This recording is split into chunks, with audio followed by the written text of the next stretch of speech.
It all kicks off in an epic battle where the barbarian is the last guy standing against thousands of opponents, while some magic completely locks down his body. He also gets hit with a silent spell that ruins any chance of making a run for it or yelling for backup. Right then, a shady curse drops on our warrior, heavily nerfing all his physical stats. The enemy onslaught keeps coming with a slashing spell, aimed to strike our guy without an ounce of mercy. To top it off, the barbarian gets caught by an ultimate elimination technique that only the enemy bosses can pull off. The warrior stumbles across the battlefield after taking such a devastating hit. Completely out of juice, he ends up hitting the dirt, totally unable to keep his stance to continue the fight. One of the commanders is practically glowing with confidence, totally sure that victory is already in the bag. But he quickly notices something weird going on behind his back and turns around. Totally mind-blown, the boss is caught off guard by the barbarian, who casually drops the memo that he's still breathing. The only reason this human survived an extreme war is thanks to a contract made with the angels, who hooked him up with special perks like understanding any language. A skeletal creature calls the warrior Wolfgang and says he's completely hard-headed for even being there. Not loving the comment, the hero asks if the creature has lost its mind. Keeping its cool, the skull claps back, asking how a normal human would ever think it's a good idea to jump into a clash against underworld monsters. Right then, a firm footstep hits the ground with serious force.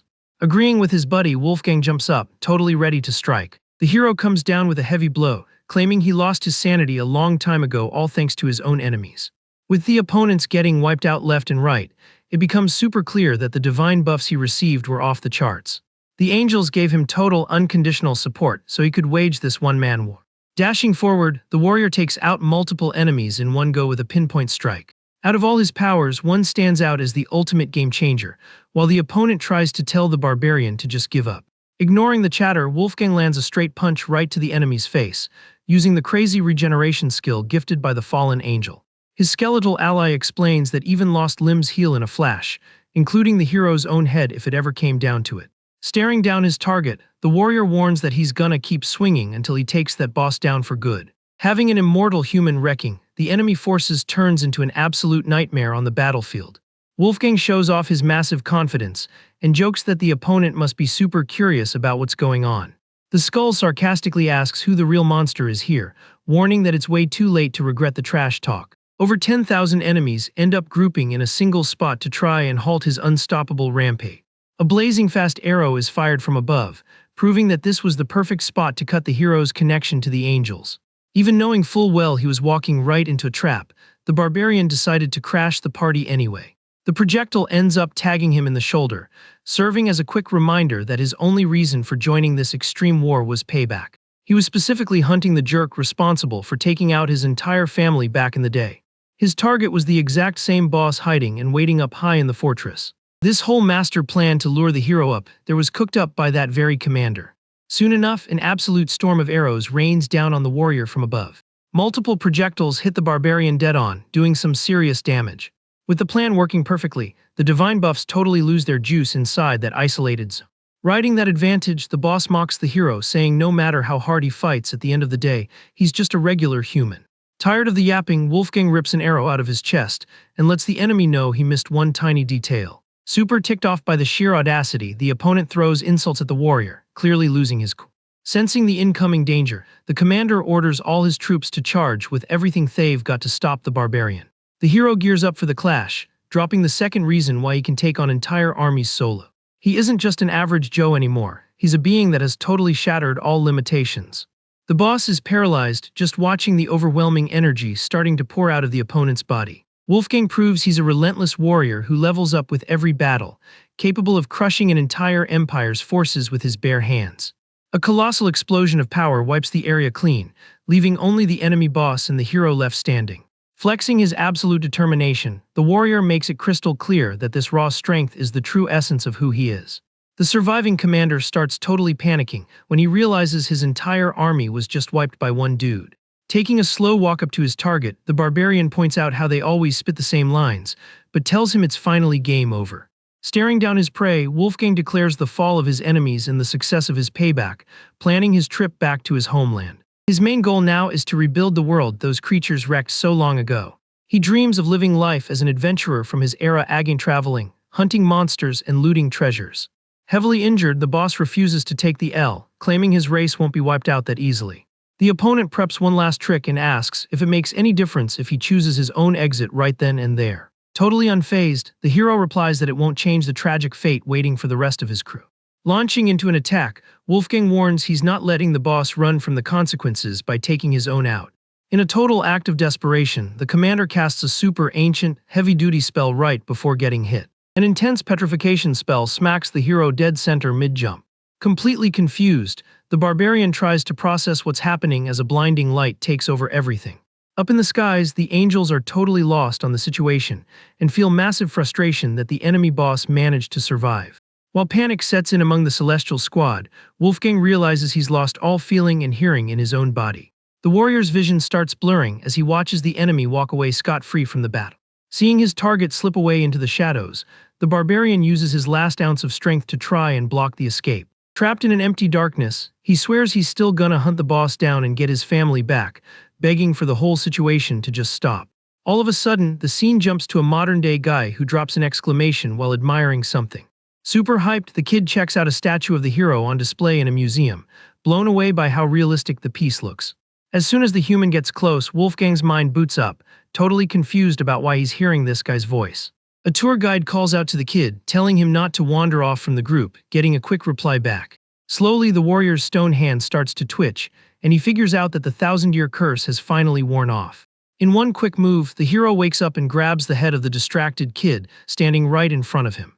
With zero patience left, the barbarian just tells the guy to get out of his way right now. Using all his brute strength, Wolfgang completely shatters the stone shell trapping him and breaks free for good. The tourists around are left in absolute shock, seeing the museum exhibit literally come to life right in the middle of the hallway. The warrior plants his feet on the ground, feeling the weight of his free body after being stuck for so incredibly long. Looking around with total disgust, he decides this weird place is packed with annoying, loud humans. Locked onto his goal, the warrior swears that now that he can move, he's gonna hunt down that Devil House punk. Wasting no time, he summons his status window. Checking out the stats, the barbarian spots something that really grabs his attention. Mind blown by the numbers, he realizes the amount of demons in the world has skyrocketed. The massive count on the screen leaves Wolfgang totally clueless about what this so-called hunter class is. Super frustrated, the MC wonders why he's once again the only barbarian left standing. His gaze is heavy with the confusion of the moment, showing how hard he's trying to process this crazy reality. Then the warrior shifts his focus to the room and spots several dudes in suits circling the place, totally lost on who they could be. With that, he wonders if all this drama is just because he chucked some guy at a wall. The barbarian's brain tries to figure out if the issue is the knocked-out dude, or if the panic is just because he's standing there. The armed guards look pathetically weak in Wolfgang's eyes. Trying to get a grip on the situation, one of the guards flashes a badge, introducing himself as a guild member and demanding the hero's ID.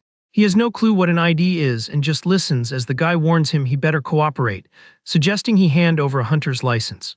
The warrior's patience totally runs out, leading him to step up and grab the target by the neck with crazy force. Panic hits the other guards when they see their buddy get grabbed like that, making them point their weapons right at the barbarian.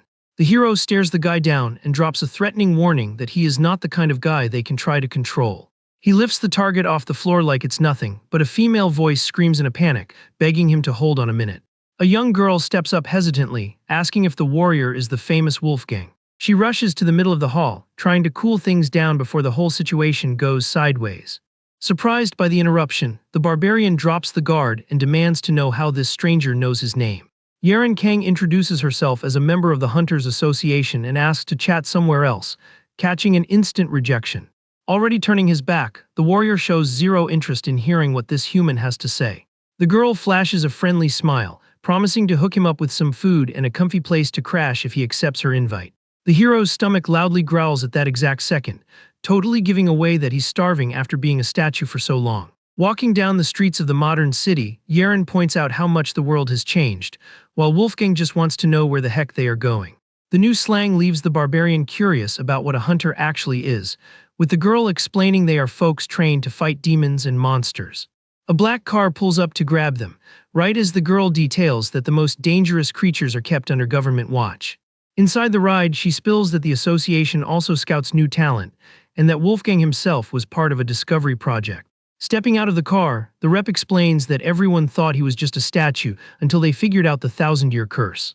Walking into a massive building, Yaren guides the hero, complaining that there are barely any high-tier hunters to handle the endless wave of demons. The warrior checks out the city view through the glass, listening to Yaren say she hatched an idea the second she found him petrified. The barbarian's sudden silence makes the hunter turn around to see what caught his eye. She watches him closely, noticing her guest is absolutely laser-focused on something on the table.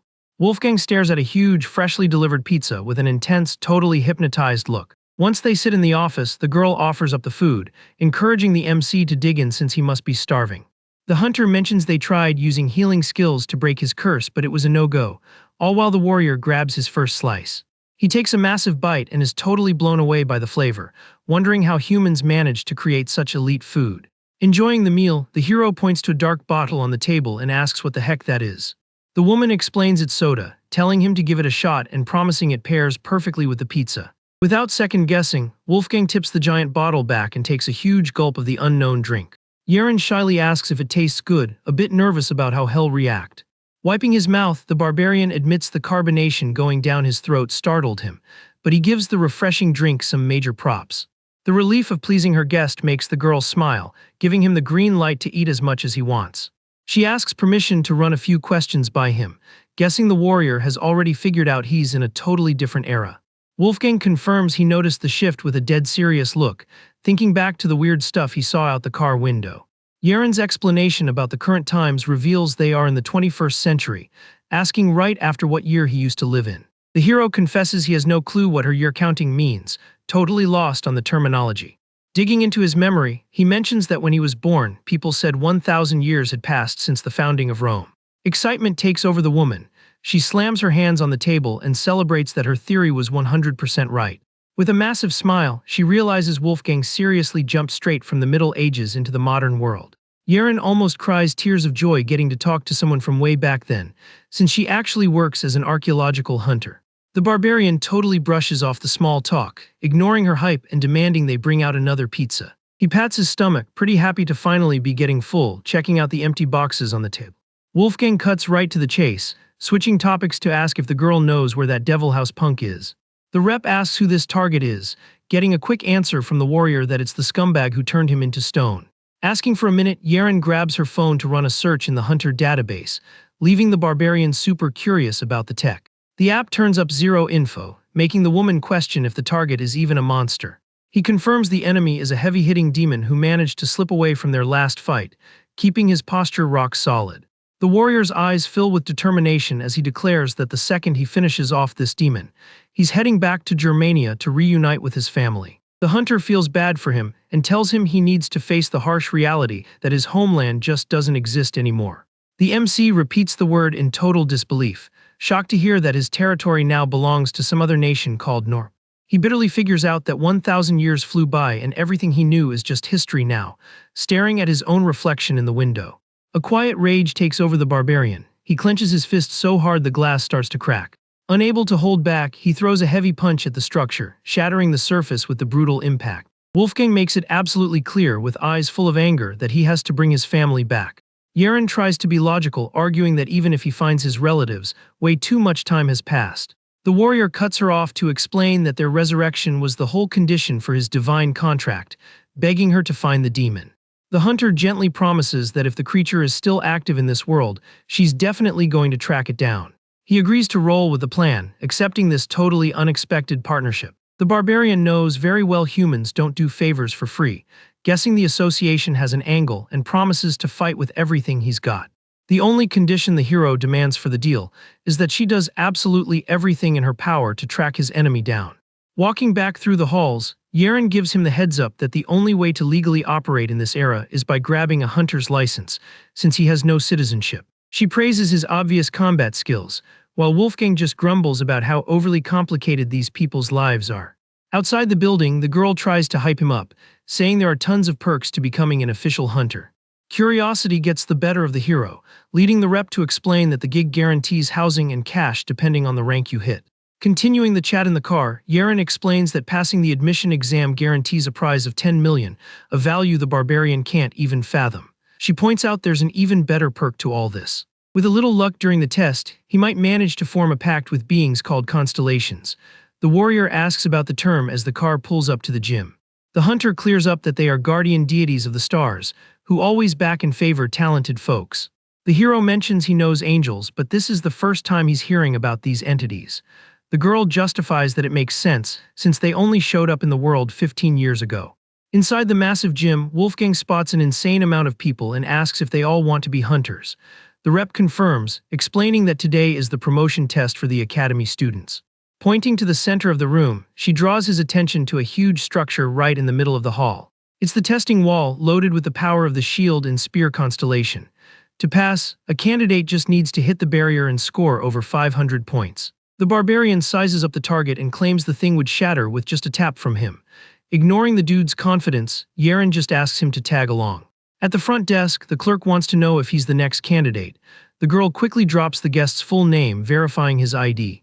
Because he's an undocumented foreigner, the receptionist demands a guarantor to greenlight the test. Without missing a beat, the hunter uses her certified archaeologist title to take the fall and signs the paperwork. Down in the arena, a guy dressed like a Spartan warrior gets into position holding a weapon. Yeren signals that the exam is about to kick off and points at Leonida's spear. She details that the constellation's power will bless the testing wall the second the weapon is slammed into the structure. The examiner raises the spear, which glows like crazy with golden energy before coming down. The weapon hits the sacred ground, making magic patterns light up all over the stone surface. A massive circle of light pops up instantly, showing the setup is ready to measure the participants' strength. Watching all this drama, the warrior figures modern humans make way too much noise over nothing. The examiner asks the crowd to quiet down, officially announcing the start of the evaluations. Suddenly, Wolfgang's bored look totally changes when he senses a dangerous aura flooding the room. A divine message floats in the air, revealing that the constellation found someone interesting and is dying for them to take the test right away. The crowd goes wild seeing the alert, dying to know who managed to catch the eye of such a heavy-hitting entity. Taking back control, the staff calls up the first candidate, asking Ko-Yuna to step up. The girl walks to the center of the arena with total confidence. Yeren recognizes her instantly as a member of a famous family known for their spear arts. Standing in front of the wall, the girl flexes an impressive energy, making the archaeologist guess she already has a provisional contract. The rep figures the divine message makes sense now, expecting to see a real contractor's power pop off among the students. Locked on the target, Yuna dashes forward wrapped in intense blue flames. Channeling all her strength, she slams the magic barrier with a devastating strike. The electronic board flashes and shows an awesome score of 1,254 points. The hero casually asks if that was a solid result. The hunter promises it's a level worthy of active pros and super rare for a basic promotion test. Smirking with pride, Yuna is totally convinced Leonidas was hyped to see her, but the system window keeps spamming the alert for the chosen one to hurry up and take the test. Absolutely shocked, the candidate's eyes go wide when she realizes that divine message was never meant for her. Making the embarrassment even worse, a new notification pops up saying her guardian constellation was super disappointed by her skills and canceled the contract on the spot. Yuna grabs her own arm, completely crushed, unable to process that she just lost her powers.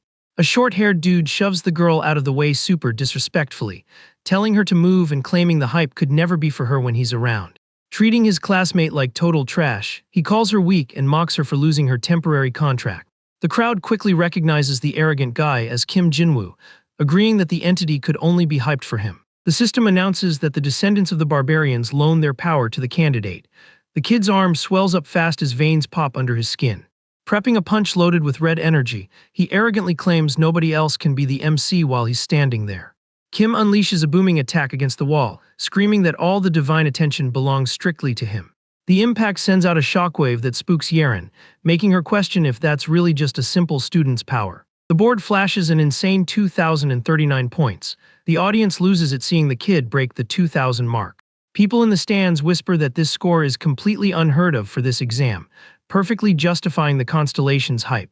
Someone guesses if this power isn't basically on par with a high-ranking official hunter. Hearing the praise, the candidate thinks he might be even stronger than that. Bathing in his own ego, Kim looks up and literally asks the sky if that hit was enough for the hero they were looking for. He lets out a cocky laugh, waiting to soak up the ultimate praise and approval. Instead, the arena gets crushed by an insane pressure when Leonidas roars in pure rage. The kid collapses to his knees on the ground, totally unable to handle the weight of the divine fury. Sweating bullets and pinned to the floor, the guy tries to figure out why all this anger is aimed at him.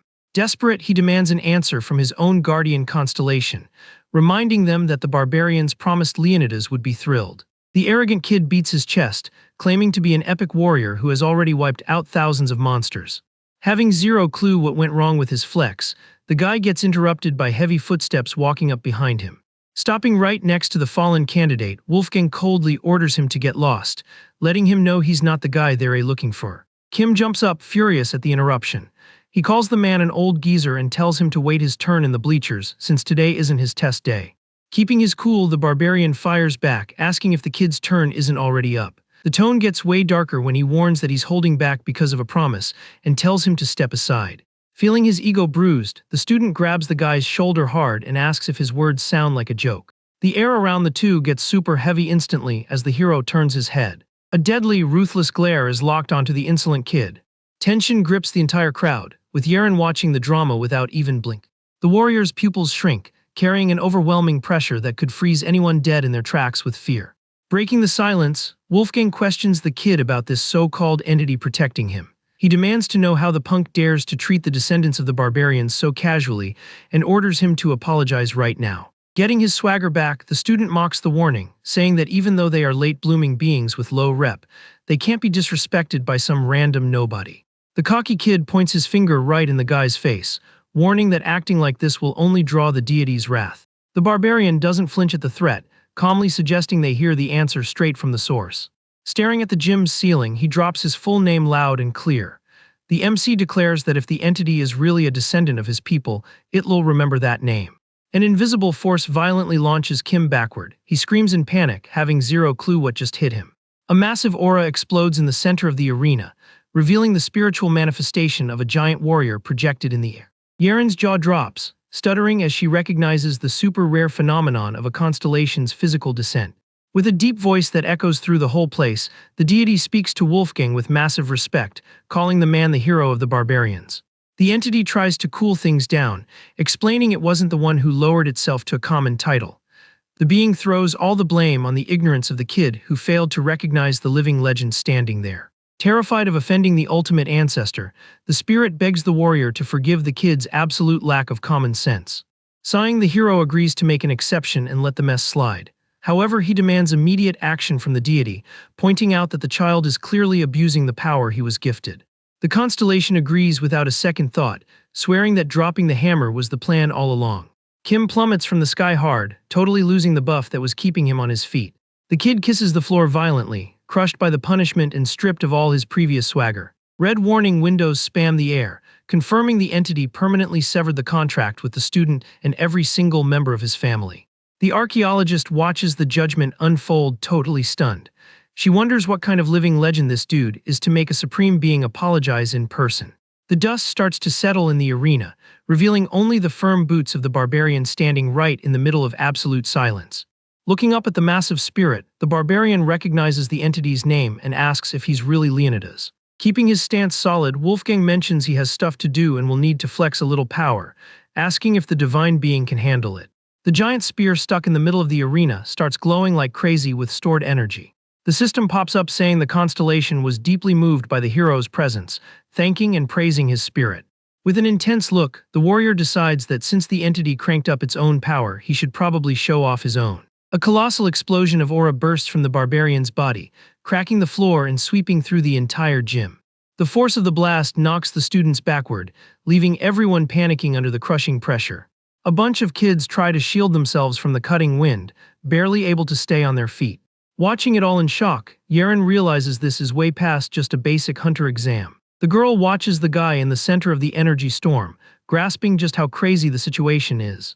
It becomes super obvious to the archaeologist that, in reality, the warrior is the one testing the constellation. The MC stands unfazed in front of the divine weapon, flexing a totally dominant vibe. Casually, he asks if it isn't useless for the entity to try and resist, suggesting it just give up since he has zero plans to lose. The energy bursts again, creating a giant pillar of light that takes over the whole space. One of the students starts freaking out, noticing the power levels just spiked insanely and soon nobody will be able to hold on. Fearing the worst, a student yells that things are gonna get super dangerous if someone doesn't step in right now. Just like that, the power storm totally vanishes, leaving the hunter shocked by the sudden quiet. The crowd is left totally confused by the abrupt end of the flex, wondering if something glitched out.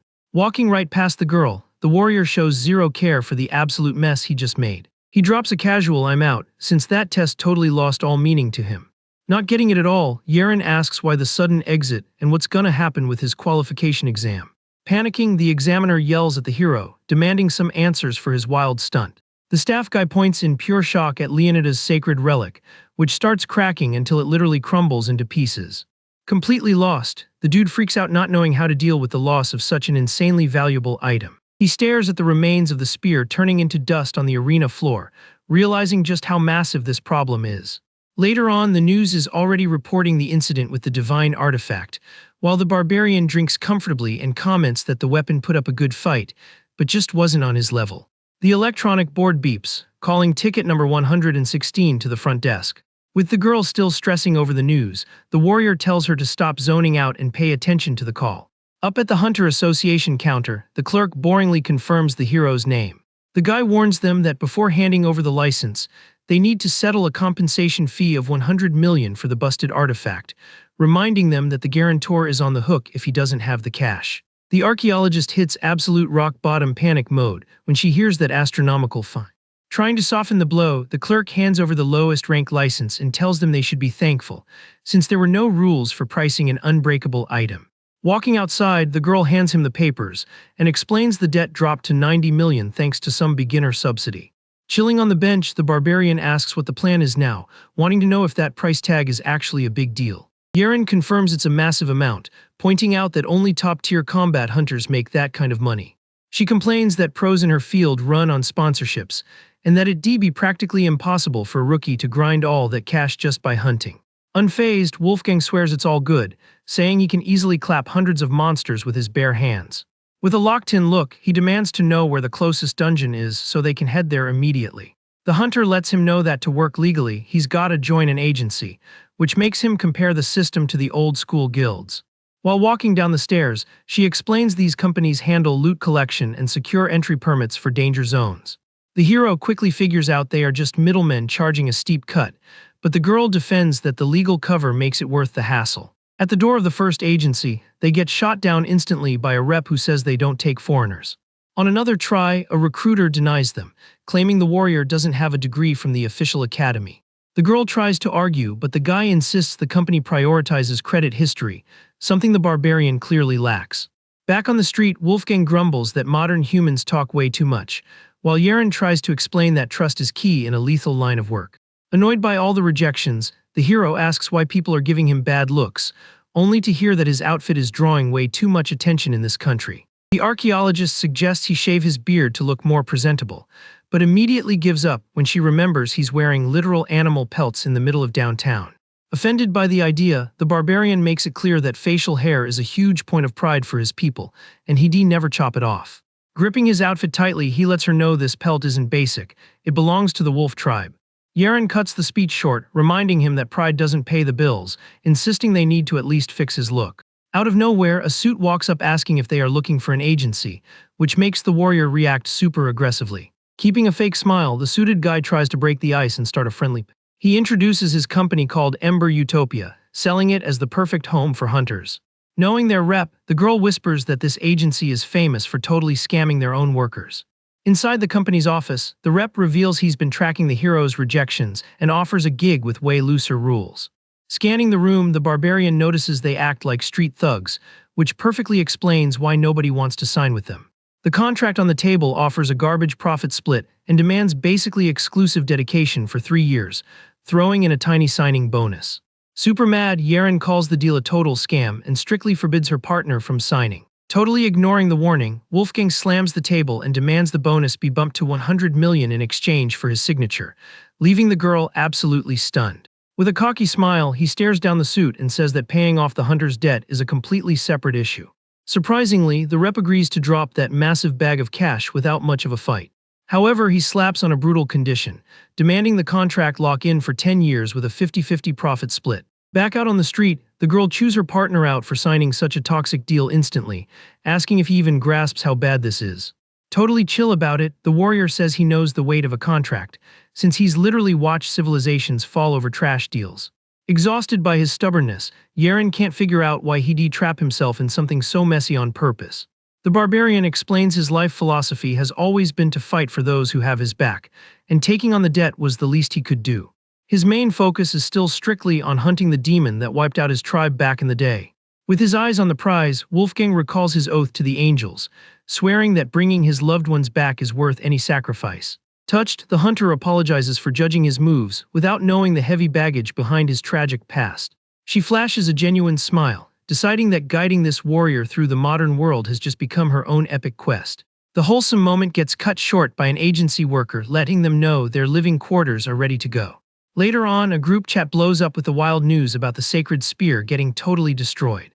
In the hunter group, Yaren's buddies are mind blown when they find out the guy behind the mess was the ancient statue that woke up. Laying comfortably in bed, the girl agrees this is a massive moment for world history, despite the financial heart attack she suffered. Relaxed after a crazy day, she keeps texting her friends, totally ready to face whatever comes next alongside the hero. Following the newly signed deal, the agency guy calls the barbarian to show off the housing provided by the company. Yaren watches her partner walk down the hall with a super hesitant look. Really stressed about the warrior adapting, the hunter wonders if he's gonna be okay flying solo, wishing she had bought him a soda to go. Reaching the spot, the suit points to a door and lets him know this is his room from now on. The guy in the suit explains he can raid dungeons from Monday to Friday, making it clear that at least 2 of those days are mandatory for the agency. Not caring about rest days at all, Wolfgang immediately asks if it's cool if he hunts all 5 days of the week, getting a thumbs up from the staffer. To sort out the missions, the agent says the departure schedules will be texted to his brand new phone, so he just needs to check the messages and wait out front. Wishing him a good night, the rep dips to come back tomorrow while the hero finally steps into his new pad.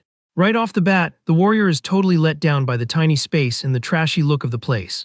Sitting on the cramped bed, he compares the vibe to an old, rundown dwarf tavern, deciding he needs to find a bathroom ASAP. Then the barbarian notices how dark the room is, and grumbles that he needs to score a torch just to see anything. Suddenly, he remembers the piece of tech the agency handed him, pulling the gadget out of the box and noticing the rectangle screen glows. Holding the tiny phone with his giant fingers, he's totally clueless on how to operate it, noticing it's way smaller than his partner's. Picking up a small bank card too, the MC thinks about how this new era is packed with weird stuff that makes zero sense to his ancient brain. Staring at his reflection in the window with the lit-up city behind him, Wolfgang heavily concludes that trying to blend into this new world is gonna be a massive headache. The next day, the exploration team leader checks if all the assigned members are grouped up at the mission rendezvous.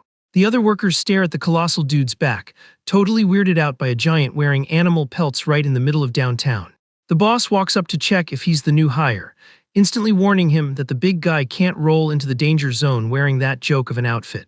Trying to play peacekeeper, Yaren pops up agreeing with the scolding, promising she won't stop him from going, but demanding the guy swear not to attack any humans no matter what. Super impatient with all the constant rules, he just asks why he has to hold back so much against people who get on his nerves. The hunter calmly explains that modern times are way different from the past, and that the guilds are the only thing keeping humanity safe from demons. Plus, the girl points out that the tech they use to gather intel nowadays is infinitely better and faster than back in the day. She makes a serious point to warn him that modern society absolutely zeroes out any kind of random violence between folks. Hitting his weak spot, the rep brings up the scumbag demon the barbarian swore to hunt down to finish his revenge. With a dead serious look, Yaren hopes the warrior grasps how heavy the situation is and plays ball. Her main argument is that if he starts drama and makes enemies out of humans, tracking his real target is gonna be a nightmare. Still salty about the barbarian being rude earlier, the team leader grumbles about the brute's total lack of manners. Flexing his authority again, the boss warns they are heading into a working dungeon, not an action movie, ordering him to throw on a hazmat suit ASAP. The guy points at the massive sword in Wolfgang's hands and asks what the heck that chunk of iron is, getting a blunt reply that it's his personal weapon. Losing patience, the leader says weapons won't be needed for today's gig, ordering him to ditch the blade, take a shower, and change his dirty clothes. Taking the order as literally and bluntly as possible, the warrior just starts stripping right there in the middle of the street with zero shame. Panicking, the staffer turns around shaking with embarrassment, screaming for him to stop doing that in public and calling the big guy a total creep.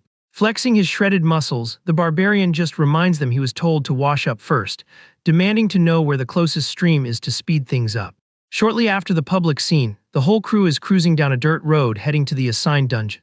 In the backseat, one of the guys yawns and complains about the long drive, but gets quickly shut down by the boss who tells him to shut up and be grateful for the The rookie keeps whining that the zone is ranked B tier, but their actual job is literally just sweeping up dead slime goo off the floor. Justifying his rant, the kid explains he desperately needs to stack cash to pay the insane fee for the promotion exam, making his coworkers doubt he's even cut out for it. Keeping his eyes on the road, the driver points out they're lucky to have a safe gig, riding it out before the loot prices totally crash.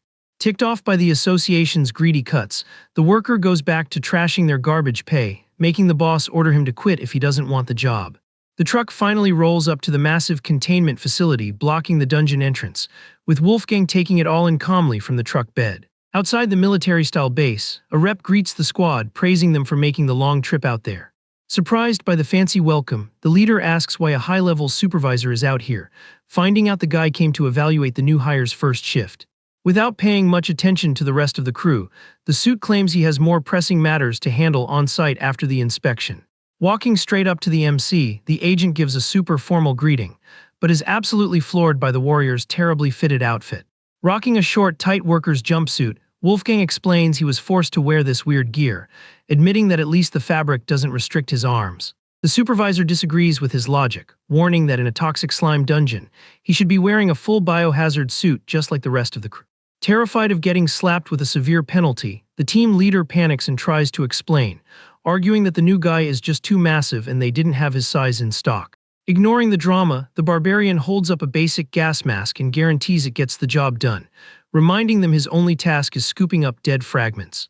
Agreeing because they're short on time, the suit tells them to get him the right gear later, since he has to run and check on another dig site. Jumping on the chance, the team boss hits up the supervisor again to double-check if just rocking the mask is cool for sweeping the first floor. The staffer runs the math and figures the starting zone only holds harmless remains, but stresses that past the second floor, things get super deadly due to live creatures. With that, he orders the barbarian to speedrun cleaning the shallow floor and come right back, strictly banning any attempts to go deeper without full protection. The squad finally starts trekking through the damp stone corridors, listening to the leader explain the boring, repetitive job of sucking up slimy carcasses yet again. Inside the dark zone, the team walks with vacuum hoses, while the boss keeps reminding them to watch out for the toxic gas floating in the air. Tracking their moves closely, Wolfgang sizes up the area and asks if there's even enough junk scattered around to make this trip worth the hassle. Then he checks out the team's gear and wants to know how many containers they brought to store all the loot. One of the guys warns that the special glass bottles are insanely heavy, asking if the new dude is ready to put his back into it. While the worker explains that each empty jug already weighs almost 10 kilos, the warrior casually stacks dozens of them on his back tied with a rope, like he's carrying a bunch of feathers. Blown away by the brute strength, the coworker asks if he's ever thrown down with slimes before, only to hear the hero say they are such trash mobs they don't even take up memory space. The kid explains they deal with these weakling monsters daily, right before Wolfgang quickly spots some glowing green puddles down the hall. The coworker shines a light on a small, melted carcass and drops a serious warning, explaining that even when dead, slimes leak poison and should never be touched bare-handed. Totally ignoring the hazard, the barbarian crouches down and plunges his bare hands straight into the stagnant goo, making the worker panic and call him a psych. In absolute panic mode, the guy demands to inspect the warrior's hand up close, completely sure the skin would be melting off from the acid. To the guy's total frustration and shock, the hero's palm is completely flawless without a single burn mark. The partner's eyes pop wide open under his thick visor, unable to process how anyone could walk away untouched from such a lethal toxin. Stuttering hard, the dude tries to flex his authority again and tells him to be careful, while Wolfgang just lifts the goo off the rock, casually playing with it in the air. With a super chill look, the warrior guarantees that no weak-tier acid like that could ever put a dent in his tough body. Yanking the straps, the barbarian rips the gas mask off his face, claiming that wearing that chunk of rubber is just a useless way to choke himself out. The coworker freaks out again, asking if his breathing is okay in that filthy air, hearing the big guy say it's all good and they need to hustle to make some serious cash.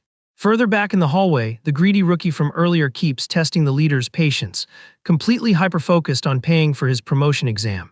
The hero's insane hearing picks up the chat from way down the hall, and he tells the group to quit whining, shocking the kid with how sharp his ears are. After a bit more walking, the squad finally hits the deepest, emptiest section of the first floor, surrounded by a bunch of useless barrels. The worker complains about the trash loot run, noting they should have 2 full containers by now and that the odds of taking an L today are huge. Wasting no time on doubts, the barbarian suggests they push straight down to the next floor, but his partner shakes with fear and refuses since it's a restricted zone for low-tier hunters. Staring down the dark stairs with total confidence, Wolfgang says he'll go down solo and clear the mission for them, completely tuning out their desperate yelling telling him to back off. The coworker gulps, warning him that things are about to get super sketchy. Really stressed about his partner lacking gear, the kid asks if this crazy plan is actually gonna work out. Walking down the pitch-black hall, the worker admits something has been heavily messing with his head. Standing before the long staircase, the guy points out the freaky noises echoing from below, while the barbarian instantly recognizes the dark presence of a demon. Miles away at the Hunter Association HQ, Yeren tries calling her partner, only to find out his number is out of service. Staring at her phone screen, the girl finds it super weird that the brand new work phone is already acting up. Nearby, a staffer tells a boss that the lack of plus-size hazmat suits is a huge issue right now. The suit complains that it'll take a whole week to source the gear, suggesting the team just sweep the first floor for now. Right then, the boss grumbles about needing to get back to the extraction zone ASAP, complaining about his own bank account. The second she overhears that, the archaeologist cuts off the manager, asking in a panic if the hero got shipped off to that exact spot. Demanding answers, she pressures him to explain why the warrior's official phone line is completely dead. Furious at the agency's total incompetence, Yeren orders the guy to drive her to the danger zone right this second. Back in the deep tunnels of the second floor, the whole vibe is dominated by acid pools covering every inch of the place. The partner goes into full panic mode seeing a whole creature, screaming that the live specimens are insanely toxic. Completely ignoring the hazard, Wolfgang grabs a chunk of glowing goo with his bare hands, verifying the monster is very much alive. The barbarian tosses the loot straight into the heavy glass jar, noting that going deeper really speeds up the grind. Sealing the container carefully, the coworker celebrates that they've already snagged enough to cover his promotion exam fee. Hyped with the fast results, the kid suggests they bounce back to the surface and lock in their paycheck for the day. Their attention gets hijacked by a secret trapdoor on the floor, revealing a hidden staircase diving even deeper into the dark. Absolutely terrified, the worker peeks over the edge, praying to God the hero hasn't gone down to the third floor. The sketchy hallway is flashing major red flags, making the kid tense up as he remembers they are strictly banned from being down there. Red warning signs block the path, making it clear that trespassing ends in a fatal game over. Shaking while walking down the steps, the partner calls out for the warrior, begging him to ditch that restricted zone. Hitting the main chamber, the guy's jaw drops when he spots a massive cylindrical tank trapping the king of the monsters. Standing right in front of the giant glass, the barbarian checks out the setup while his buddy explains it's a mana injector. The worker spots a small pipe hooked to the base, realizing that's exactly how the smaller mobs escape. With that, he pieces together that the monsters naturally climb toward the light of the upper floors as soon as they spawn. Mind blown by the truth, the kid realizes the guild turned the dungeon into a literal loot farm to print endless cash. Suddenly, the airflow in the damp room shifts hard, grabbing the attention of both intruders. A shower of toxic sludge starts pouring from the ceiling, spooking the worker who tries to figure out what the heck is going on. Pointing up, Wolfgang tells his partner to check out the massive hole in the room's roof. A ton of trash bags and rubble come crashing down the chute, dropping right into the slime pool surrounding the main tank. The warrior watches the scene with pure disgust, asking if humans are literally feeding the creature on purpose. The coworker confirms the theory, noticing the monster is gobbling up all the garbage dumped straight from the surface. The waterfall of trash just keeps coming, exposing the filthy system the company built to make their garbage disappear. Super angry, the worker realizes the suits are double-dipping, using the giant beast to clean the city while farming it for cash. Right then, a system window flashes in front of the hero, automatically popping his celestial language translation skill. Noticing the big guy's posture shift, the kid nervously asks if he's hearing weird voices again. But a terrifying screech echoes through the hall, making the worker whip around in pure panic. Desperate, he points at the tunnels, warning that all the smaller mobs are rushing back to defend their nest. A green wave of monsters charges at lightning speed straight for the two trespassers. One of the slimy freaks launches itself aiming right for the defenseless kid's face. In one fast and flawless move, the barbarian snipes the enemy midair before it even touches the target. The brutal hit obliterates the creature on the spot, splattering acid chunks everywhere. Completely shell-shocked by how fast that attack was, the coworker stammers calling out to his teammate. Inside the containment tank, an exhausted humanoid face forms right in the middle of the giant slime. The entity's tortured voice echoes inside the hero's head, begging for a permanent game over to end this endless nightmare. Locking eyes with the beast, the warrior quickly figures out the creature is totally self-aware and knows how to talk. The pleading keeps ringing in the room, begging for mercy so the suffering can just stop. Standing in the middle of the acid water, Wolfgang stays totally chill facing the desperate cry. Cutting straight to the deal, the barbarian promises to grant the wish, demanding the exact coordinates of the demon devil house in exchange. The entity cries, confessing it has zero intel on where that guy is hiding. Keeping his cool, the MC accepts the honest answer from the drain creature. The monster thrashes around inside its glass prison, fighting against its own mashed-up body. Tension spikes as the smaller mobs crawl up the hero's legs, melting the fabric of his clothes entirely. Visibly ticked off by the mess, Wolfgang declares he's totally out of patience for this garbage. The coworker is confused by the sudden attitude shift, trying to figure out if the giant beast really just asked to be eliminated. Keeping his word, the barbarian walks up to the machinery, ready to hold up his end of the bargain. Shaking with fear, the worker warns that busting up guild property is absolute insanity, while the warrior checks how fragile the glass is. The kid desperately begs for them to back off and act like nothing happened, but the big guy completely blanks his warnings. Grabbing the hero's arm, the partner tries to stop his advance at all costs. The guy jumps in front of the injector with his arms wide open, warning about the devastating fallout of crossing the megacorp. With a heavy, ruthless glare, Wolfgang orders the roadblock to get out of his way this instant. The worker keeps pushing the financial stakes, but the cylinder starts glowing blindingly bright right behind him. The safety glass can't handle the internal pressure and starts cracking from top to bottom. The smaller creatures go into an absolute frenzy, acting totally chaotic and wildly aggressive. Spotting the incoming explosion, the warrior tells his partner to bolt out of there as fast as humanly possible. The magic structure shatters completely, making the worker ask in pure outrage what the heck the big guy is trying to pull. Staring down the chaos, the barbarian stays totally unfazed, promising the kid he doesn't need to stress over him. Crying in panic, the boy sprints up the dark stairs, demanding the hero make it out of that place alive no matter what. Standing solo in the wrecked room, Wolfgang plants his feet and tells the freed monster it's finally his turn to attack. A colossal tidal wave of slime and debris crashes down on the MC in one massive, merciless hit. Outside the containment zone, the sun starts setting, calling it a wrap on the dazed. The Hunter Association van slams the brakes, dropping Yeren and the company manager off at the isolated site. Hopping out of the ride, they press the support crew about the workers, getting the awful update that both guys are still MIA. Outside the dungeon, the manager is still lost and asks if the workers are seriously still down there. Suddenly, a violent tremor rocks the whole area, scaring the absolute life out of the suit. Yeren is totally shell-shocked by the quake and tries to process what the heck is going down. The staffer thinks it's just a regular earthquake, but a crew member asks if he's actually sure about that. Leaning on the dirt near the van, the guy hesitantly agrees, noticing the ground is already chilling out.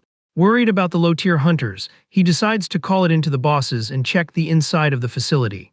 The manager asks what the archaeologist is gonna do, and she instantly demands a spare gas mask to tag along. Meanwhile, underground, the creature asks if the warrior is really gonna take it out, but Wolfgang thinks it's bogus for a monster to die locked up and suggests it checks out the outside world first. The giant beast takes the deal and starts wriggling its way out of the busted prison. Taking on a pseudo-human shape in the middle of the goo, the Slime King says it's gonna anchor its soul to the hero's body to tag along, leaving the barbarian feeling super weird about it. In a flash, a massive green tentacle shoots straight up. The strike smashes the facility's roof with brutal force. Up on the surface, a massive explosion blows the containment entrance wide open, catching Yeren and the manager completely off guard. On the dungeon stairs, the fleeing worker hauls the heavy jugs and feels the insane shaking in the wall. The ceiling starts caving in around the kid, making him realize in pure panic that the Monster King has totally broken loose. Sprinting like a madman through the stone halls, the coworker tries to outrun the collapse. Panting and panicking, he realizes the destruction is right on his heels. Looking back, the kid swears in terror when he sees the threat is literally right behind him. A violent wave of acid and debris tears through the tunnel walls with zero mercy. Right behind it, Wolfgang is booking it at top speed through the collapsing path. The worker finally spots the light of the exit at the end of the tunnel. A huge wave of relief washes over the kid's face, fully believing he actually made it out alive.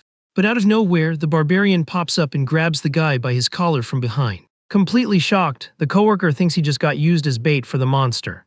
Without breaking a sweat, the hero hoists the worker up and keeps sprinting full tilt with the guy tucked under his arm. Using all his absurd brute strength, Wolfgang gears up for a massive jump. The warrior chucks his teammate with everything he's got straight toward the exit. The worker goes flying through the air and tumbles across the dirt outside the busted base. Keeping a straight face, the MC braces himself for the incoming impact. A colossal eruption of slime and rubble blasts out of the dungeon, ripping the surface ground to shreds. The monster's massive body stretches high into the late afternoon sky. Yeren and the suit watch in sheer terror as the creature spreads across the entire zone. Sprawled on the ground, the teammate looks up, totally mesmerized and terrified by the crazy view. The colossal beast is finally 100% free, chilling on top of the military base ruins. The worker walks up to Wolfgang and asks why they came outside if the whole point was to beat the king. Holding the creature in his hands, the hero confirms the plan, but explains he made a deal to let it see the sunlight at least once before it's game over. The kid is left totally speechless, blown away by the big guy's unexpected mercy. Right then, the warrior tosses a glowing orb at his coworker, who catches it super clumsily. The Slime King's voice chimes in, saying that's its vital core and it'll be eliminated if that thing breaks. The entity drops the bomb that a piece of its power will transfer to whoever smashes the orb, leaving the worker stunned by the offer. The worker asks why the barbarian is giving up something so incredibly rare, and handing it specifically to him. Wolfgang calmly replies he doesn't need that power, telling him to take it as a thank you, since barbarians always pay back those who back them up. Absolutely floored by how noble the move is, the kid just stares at the hero in silence. Admiring the sunset, the creature says thanks for the epic view right before its core starts fading away in the worker's hands. From a distance, Yeren screams in relief, running toward her partner while he just asks if she came to pick him up. The teammate walks away, carrying the heavy, glowing loot jugs. The manager frantically calls, begging for as many transport trucks as possible to handle all that material. Yeren cuts in, asking to take Wolfgang home, and the guy gives the green light instantly, warning that the accounting is gonna take forever anyway. Shoving the giant warrior into the van, the hunter tells him to get in quick, while he wonders what the massive rush is all about. Once in the ride, the girl wants to know if he caused that total disaster, getting a sarcastic no that she doesn't buy for a second. The archaeologist tells the driver to step on it, listening to her partner excuse himself saying he just kept a promise. She decides to switch gears and reveals someone has been anxiously waiting to meet him all day. The hero's face gets dead serious instantly, hyped up thinking the woman finally scored some clues on Devil House. The van speeds away from the military base under the cover of night. Later on, the other workers hop in their car and ask if the manager isn't leaving yet, but he complains about his delayed paycheck. The guy explains a bunch of trucks showed up, but the process is dragging, so he decided to head out first. Talking on the phone with his boss, the manager corrects a mistake, shockingly stating the loot wasn't 150 kilos but actual tons of it. In a fancy city office, the team leader screams at the guy, thinking it's literally impossible to farm that much slime goo in one run. Hang Mion furiously asks if he seriously expected her to just wire 1,400,000,000 that easily. Totally disgusted by the insane price tag for a single rookie hunter, she tells the staffer to use his brain and investigate what went wrong in that dungeon. Cornered by his boss's rant, the manager yells back, agreeing to the orders and promises to go down into the dungeon right away to check it out. Hanging up, he sighs in frustration, complaining about his boss's massive ego, while his coworker asks what the deal is. The suit complains that the company is refusing to pay the cash and ordered him to look for glitches underground. Pulling up to the base, the guy grumbles that working overtime is depressing, telling the driver to wait in the car while he scopes the place out. Miles away, water blasts out of a metal showerhead in a super modern bathroom. Taking a chill shower, Wolfgang is fascinated by human engineering making water spray right inside a house. He asks his partner waiting in the hall if she knows how it works, guessing they hoard rainwater on the roof. Outside the door, Yeren tells him to hurry up and wash, letting him know they haven't found the demon yet, but a VIP contact wants to meet him. Done stalling, the hero agrees to the meeting and kills the water. The archaeologist leaves a fresh stack of folded clothes for her partner to wear. The barbarian steps out wearing the gear that fits way too small on his giant frame, asking if this guy is really that important to her. The hunter promises to buy clothes in his actual size tomorrow, plus some decent shoes, getting a friendly nod from her partner. Starving to death, he asks if there's any grub in the building, but Yeren tells him to hold his horses so they can do intros first. The girl opens the office door, announcing Wolfgang's arrival to Dr. Choi. The ancient artifact expert stands up to shake the warrior's hand, who introduces himself as a member of the wolf tribe. Staring the expert down, the barbarian mentions he heard this guy is the boss of this archaeology gig, asking where this tribe's base is located. Yeren patiently breaks down that archaeology isn't a tribe, but an academic field that studies history through old loot. Holding the warrior's hand, Dr. Choi cuts the formal intro short and invites everyone to eat, just as the hunter's stomach loudly growls. Soon, a bunch of fried chicken boxes are dropped on the office table for the feast. The host offers up the food and some soda, telling them to pace themselves since he can order more if they're still hungry. Taking a massive chug of his drink, Wolfgang asks why the veteran called this meeting in the first place. The researcher confirms he had a few questions to run by the hero, asking if that's cool and gets the green light to shoot.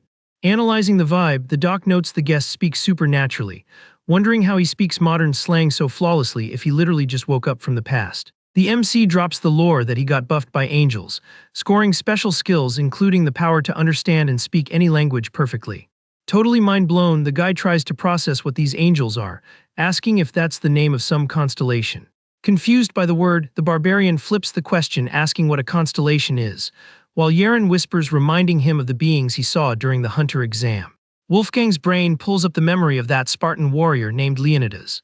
Right after, he also remembers the giant spirit that claimed to be a descendant of the barbarians. Connecting the dots, the hero realizes these weak entities are called constellations, leaving the doc stunned by the blunt insult to divine beings. Not caring about the shock value, the warrior swears angels are on a completely different tier than those pathetic figures, packing way more than enough power to fight demons, recalling that they once visited his tribe to ask for a solid. A bit later, the expert decides to recap the whole crazy story he just heard in his office. He goes over how, back in the ancient era, angels and demons were at war, pulling the barbarian tribes into the crossfire at the angels' request. With a sad tone, the hunter adds that the barbarians got totally wiped out, pushing the last survivor to storm enemy lines solo looking for payback. Dr. Choi follows the logic, noting the hero clapped all the monsters until he faced off against his ultimate rival, Devil House. Clenching his fist in rage, the barbarian listens to the researcher conclude that this was the exact moment he got hit with the spell and turned to stone. Yaren grabs the warrior's arm to comfort him, promising they'll manage to track the target down. The MC looks away, keeping a heavy, thoughtful expression while flashing back to his own memories. The host apologizes for dragging up such brutal flashbacks, but Wolfgang shoots back that it's a past he needs to constantly replay in his own head. With that, the doctor hesitates for a second before asking the guest for one more favor. Keeping his chill, the barbarian just tells the guy to spit it out. Nervous about the request, the expert explains he needs to verify the warrior's authenticity since he was originally tagged as an artifact. Finding it hilarious, the hero sarcastically asks if he really looks like a relic. Right then, the researcher gets out of his chair to prep the required setup. Holding a small, glowing statue, the doc explains it's a tool made by his contracted constellation, representing a warrior monk who led a massive battle back in the day. He asks permission to quickly summon his guardian deity just to verify things, knowing the meet and greet might be a little awkward for the big guy. The barbarian keeps staring at the guy, showing zero reaction to the summon request. Desperate, Yaren begs her partner for a solid, warning that her whole research project to get him officially recognized depends 100% on this little showcase. The warrior just sighs and calls the girl by her name, showing he's a bit burned out by all this red tape. She claps her hands together, promising to do absolutely anything to help him find his enemy, hearing the hero state that he never said he was gonna reject the request. Super hyped about getting the green light, the archaeologist cheers and rushes the doc, who feels insanely honored by the chance. The Buddha's statue reacts instantly, glowing like crazy in the researcher's hand. A massive spirit of a monk pops up in the room, while the system alerts that the entity recognizes the hero and is super intrigued that he ended the era of chaos. Completely shook by the divine lore drop, the expert repeats the line about ending that dark era. The spirit bows deeply, showing massive respect to the warrior who wrapped up the holy war. Rejecting the deity's formalities, Wolfgang says there's no need for bowing, considering the outcome of that battle was just a half-win for his team. As soon as the spirit fades, Dr. Choi pants heavily, feeling the weight of the power draining from his body. He apologizes for cutting the summon short, admitting he totally ran out of magic juice. Thrilled with the test, the researcher says thanks for his time, and happily confirms the barbarian is literally a walking legend from the past. Miles away, the huge underground chamber of the dungeon looks like an absolute warzone after the giant monsters break out. A worker in a hazmat suit stares at the shattered containment glass, totally lost and spooked by the damage. The worker freaks out trying to figure out what the heck happened for the structure to collapse like that. In a fancy city office, Captain Kang Myeon is on the phone demanding to know why the Monster King vanished from the tank. Hearing the report that the pipes were busted from the inside, she angrily asks if the team didn't bump into any smaller mobs crawling around the third floor. The woman totally loses her cool and threatens the staffer, pointing out that not even an advanced tier hunter could shatter that armored glass solo. She presses her subordinate trying to find out who could have pulled this off, confirming that only 2 low-tier hunters entered the zone that morning, one of them being a total noob. The captain processes the crazy fact that this suspect's hunter license was issued less than a day ago. With a plotting look, Mion figures this random guy has to be the real source of all this mess, ordering them to dig up every single detail about his life. Asked on the phone what she plans to do with the intel, she crosses her legs with an arrogant vibe. The exec spills her master plan to sue the rival agency for damages, leak the culprit's identity to the media, and lock in solid proof against them. Screaming, she rejects the $1 million invoice for the farmed loot, telling the staffer to kick the rival rep out without paying a single dime. Meanwhile, at a packed mall, Yaren and Wolfgang are chilling on a store bench, where the warrior hits his partner with a question. He holds up the tiny black credit card and asks why he can't use this weird item to talk to people far away. The girl stutters in shock when she realizes the big guy spent the entire day thinking the bank card was a modern phone. She asks if the agency gave him anything else, hearing the hero say they handed him a way bigger gadget, but he left it in his room because it was too clunky. Yaren sighs, realizing the barbarian totally mixed up what the items do, finally getting why he was ghosting her calls. The warrior asks how he was supposed to know the difference if nobody bothered to explain how this tech worked. Laughing awkwardly, the hunter decides to drop it, promising to teach him everything slowly once they finish clothes shopping. Right then, a store clerk walks up carrying a box, apologizing for taking so long. The kid awkwardly explains that it's the biggest shoe they have in stock, showing off an insanely massive size. Without a word, the hero just stares at the kicks with his naturally intimidating vibe, clearly not used to modern fashion. In another mall aisle, two guys in casual clothes are tracking the duo from a distance using a phone camera. Near the fitting rooms, the girl checks out the new winter clothes and approves the fit, while the warrior grumbles he's not sure he put it on right. Wolfgang steps out of the booth rocking a full dressy outfit, getting a bunch of hype from his partner for the slick new look. The archaeologist fixes his coat collar, suggesting he ditch the hat, but the barbarian complains this fit makes him look like a super old man. Yaren swears this is exactly how people dress nowadays, talking the hero into rocking the style for the sake of blending in. Walking down the wide halls, he sighs, complaining about how incredibly exhausting this human era is, waiting while the girl says she needs to hit the restroom. Seeing the perfect opening with their target alone, the stalkers decide to strike, plotting to get his attention with a cheap shot. Standing outside the bathrooms, the big guy gets confused looking at the signs, not getting why there are two separate doors in the same hallway. Out of nowhere, a masked mercenary rushes him from behind, popping a max speed dash skill. The attacker jumps at Wolfgang and throws a fast strike with a dagger glowing with heavy green energy. Holding the shopping bags, the warrior gets totally blindsided by a sneak attack from the back. A masked hitman rushes in holding a dagger glowing with strong green energy. Right in front of him, a second attacker pops up flexing a fist engulfed in flames. The guy preps a lethal strike, activating a skill focused on a heavy fire punch. Without showing a drop of panic, the barbarian reacts purely on instinct, shooting his left arm out. His defense speed totally outclasses the thug's combo attack. The warrior grabs the fire dude's face like it's nothing, stopping the strike cold instantly. The other masked guy is already trashed on the floor before he can even process what went wrong. Staring down the pinned targets, Wolfgang figures these two cowards were the ones tailing him all day. With a deadly voice, he demands to know who put out the hit. Trying to break loose, the guy grabbed by the head struggles to ask if the big guy belongs to some famous guild. He tells the target to stop resisting and come quietly. As a response to the disrespect, the hero crushes the dude's face with insane force. The brutal pressure from his giant fingers makes the merc scream in agony with nowhere to run. Scrambling up in a panic, the dagger buddy curses, completely shocked by the enemy's freakish strength. He yells at his downed partner, telling him to stop taking a beating and fight back already. Totally ignoring their panic, the barbarian turns his head and says he asked the first question. He wants to know if the Sunction Guild set up this pathetic ambush. Nearby, Yaren waits outside the bathroom looking super bored. The girl sighs, thinking her partner is way too high maintenance, wishing he'd figure out this new era faster. The archaeologist starts thinking the big guy probably doesn't even know how to use a public restroom. She wishes she could go in there and give him a basic tutorial on modern life. Back to the brawl, Wolfgang tosses the enemy on the floor like trash. He tells the attacker to run back and tell his boss they totally botched the mission. The barbarian drops a heavy warning that if they ever bother him again, he's gonna wipe their entire crew off the map. Terrified by the threat, the thugs limp away, cursing the whole situation. With the hallway totally clear and chill again, the warrior picks up the dropped bags. He casually walks over to his partner, who is still leaning against the wall waiting. Walking up to her, she suggests grabbing some fast food before heading back to the agency. Yaren promises to help him figure out the card and phone on the way, and the hero gives a friendly nod. Walking together toward the mall exit, the girl asks if he's craving anything specific. She hypes him up saying the archaeology doc is footing the bill for this lunch. Just then, her phone buzzes with an urgent notification on the screen. The news headline drops that the Sunction Guild is demanding $6 billion in damages for the giant monster's destruction. Miles away in a private office, a manager sips his iced drink while listening to a stressful report. His assistant reads off the technical specs about the underground containment barrier getting shattered. The assistant angrily details that the rival company totally made up this $1 million invoice so they wouldn't have to pay the agreed cut for the loot farmed yesterday. The boss thinks this blackmail makes zero sense.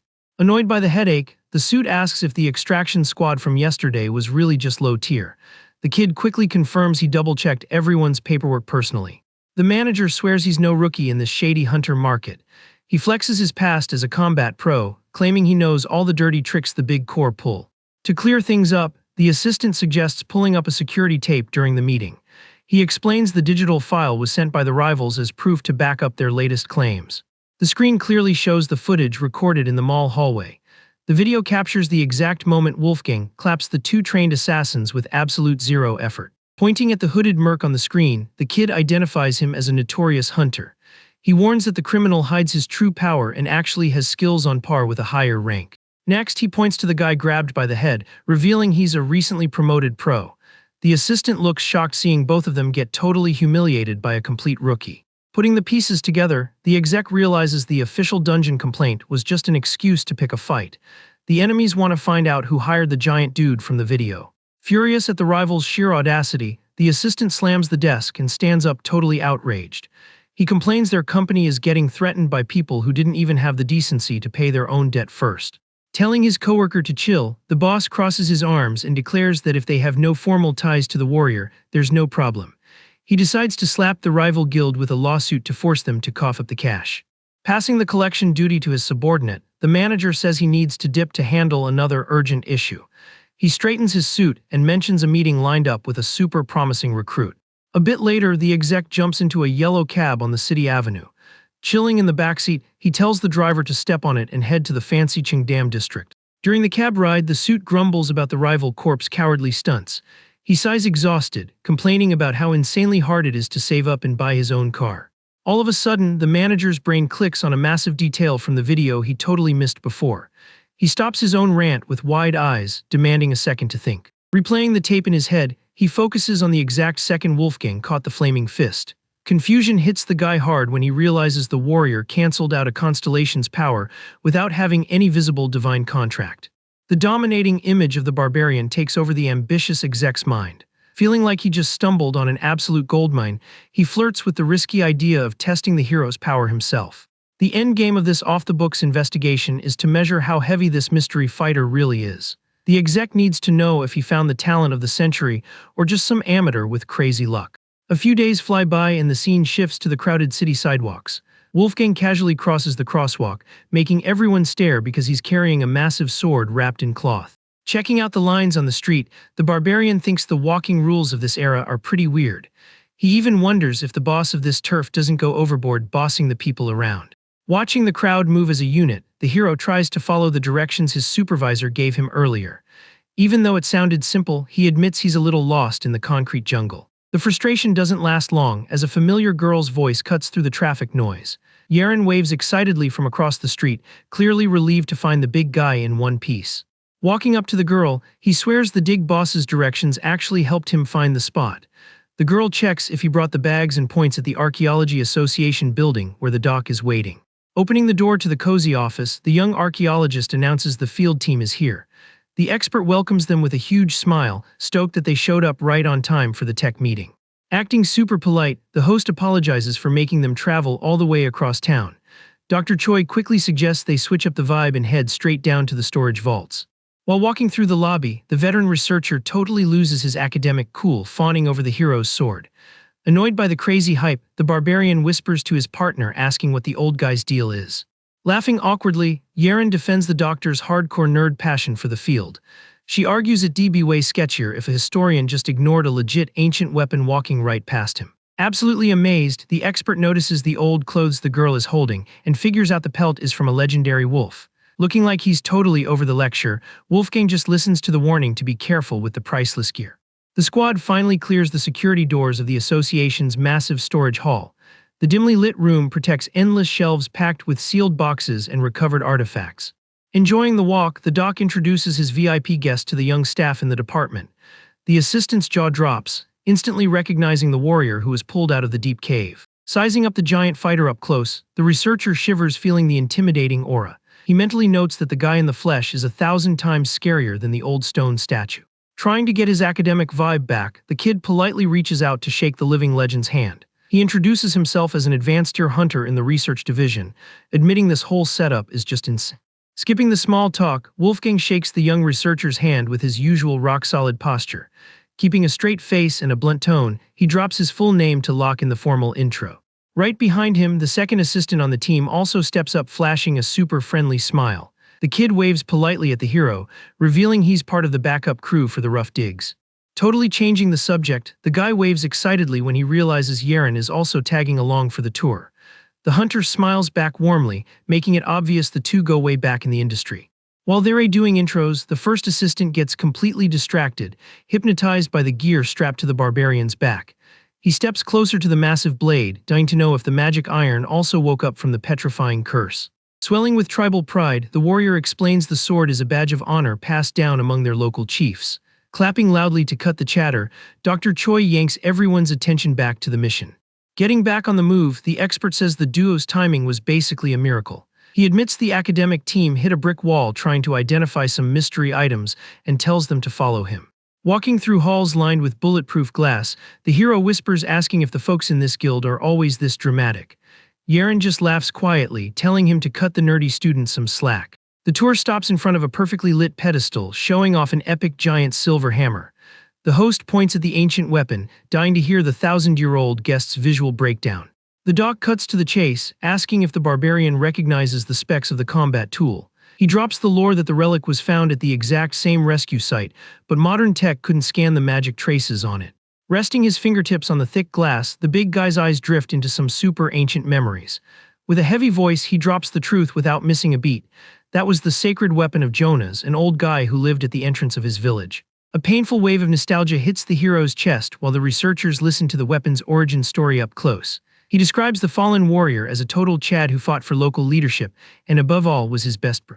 Sliding his finger across the cold reflection, the warrior keeps telling the tragic ending of the weapon's real owner. He spills that his best friend had a heroic exit fighting on the front lines of the brutal war against the demons. The sadness in the hero's voice quickly flips into a heavy, silent rage. Pressing his thumb against the glass shield, he admits that after his buddy passed, he took up the sledgehammer as his own personal weapon. The museum room fades from the big guy's mind, swapping to a dark flashback of himself surrounded by mangled bodies. He remembers the bitter days hauling that exact same heavy weapon to crush tens of thousands of enemies on the battlefield. Listening to the brutal vent, Yeren looks down, feeling the actual weight of the historical tragedy. The hunter sighs with empathy, getting all the painful bloodshed hidden inside that shiny metal structure. Shaking off the war nightmares, Wolfgang looks up, flashing an unbreakable resolve to the nerd squad. He drops a solemn vow that he absolutely will not stop until he tracks down and punishes the freak that took Jonas out. Worried about her partner's emotional stress, the archaeologist grabs his left hand super tight and warmly. She begs him with a soft voice to drop this crazy idea of carrying the weight of the world completely solo. The sudden touch on his calloused hands makes the warrior spin around, totally startled by his own walls coming down. He looks at the young protector over his shoulder, processing that human comfort he was never used to getting from anyone. Yeren flashes a comforting smile, swearing that things have changed and now he's rolling with a real squad. The woman promises to stick by his side 24/7 so they can face all the nightmares together. The power of her words totally disarms the big guy's tough shell, and he says thanks for the loyal backup. Super hyped, she promises to pull every string in the Archaeology Association to dig up the hardest clues on where the target demon is hiding. Watching the whole thing, the expert feels awful and bows his head, apologizing a million times for poking at the warrior's open wounds.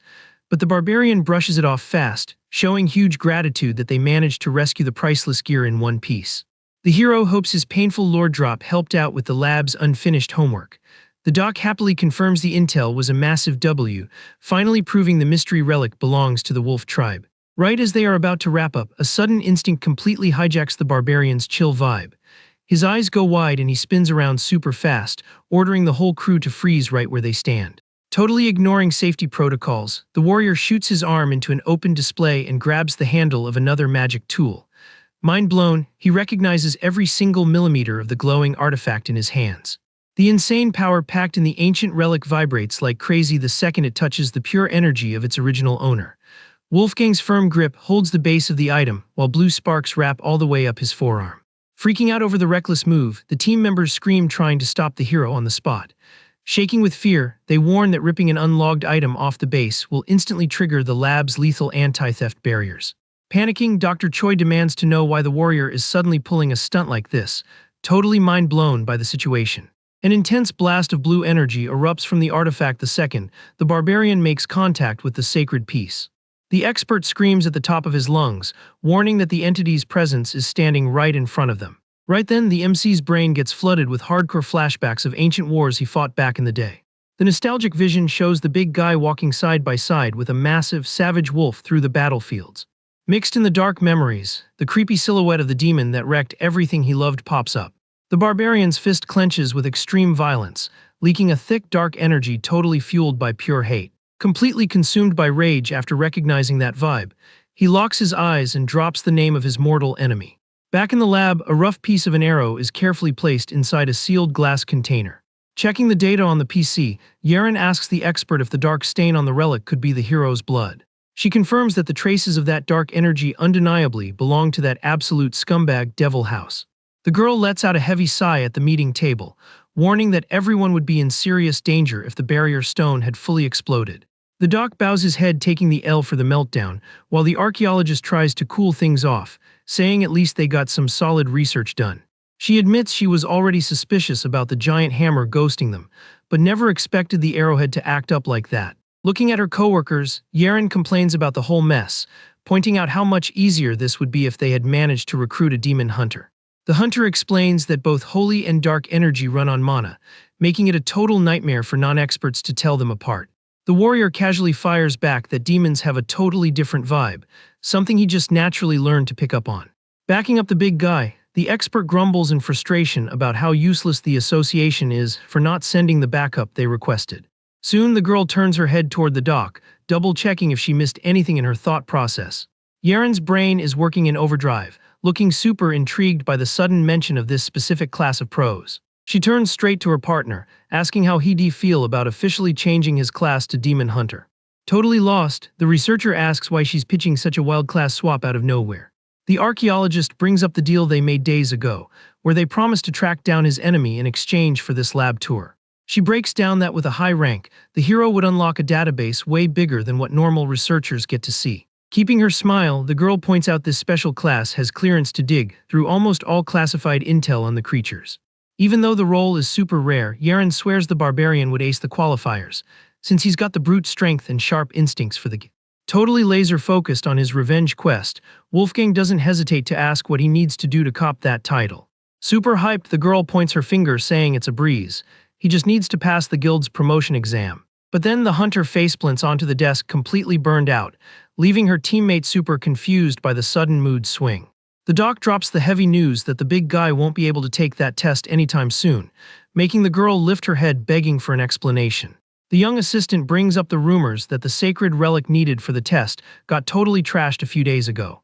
Totally bummed out again, Yeren complains that without that evaluation, scoring the special license is gonna be near impossible. The archaeologist looks down sadly, apologizing to the hero for hyping him up with false hope of fixing the issue.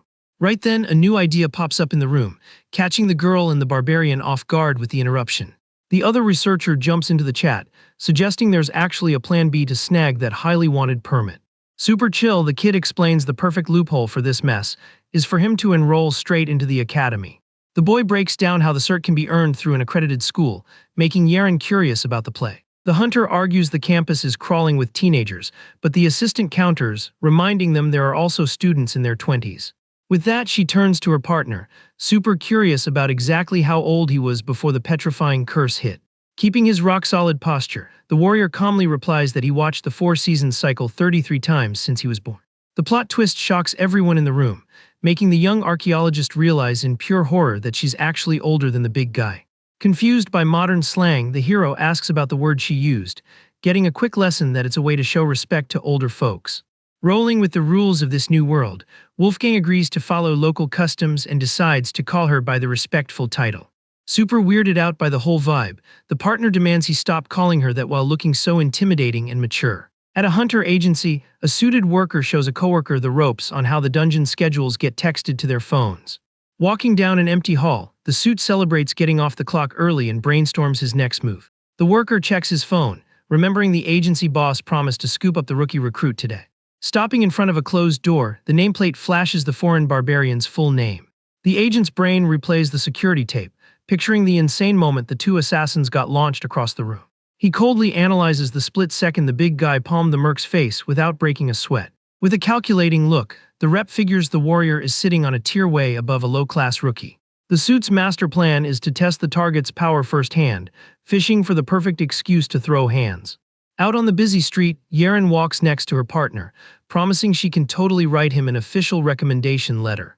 The hunter explains she called in a favor to buy out his toxic contract with his current agency. Watching the duo through Ember Utopia's glass front, the ambitious worker eavesdrops and plots his play. The girl sighs, stressing that the only massive roadblock left is the insane price tag for school tuition. Wolfgang grumbles that this new world is exactly like his old era, where everything always gets fixed with cash. Right then, the corporate agent struts up to the duo, offering to cover every single academic cost they need. Flashing a shady smile, the guy drops one condition, demanding the barbarian do him a tiny favor in exchange for the bag. Staring down the disrespect, the hero asks if the worker seriously wants to eat a full power punch, advising the kid to drop the risky idea.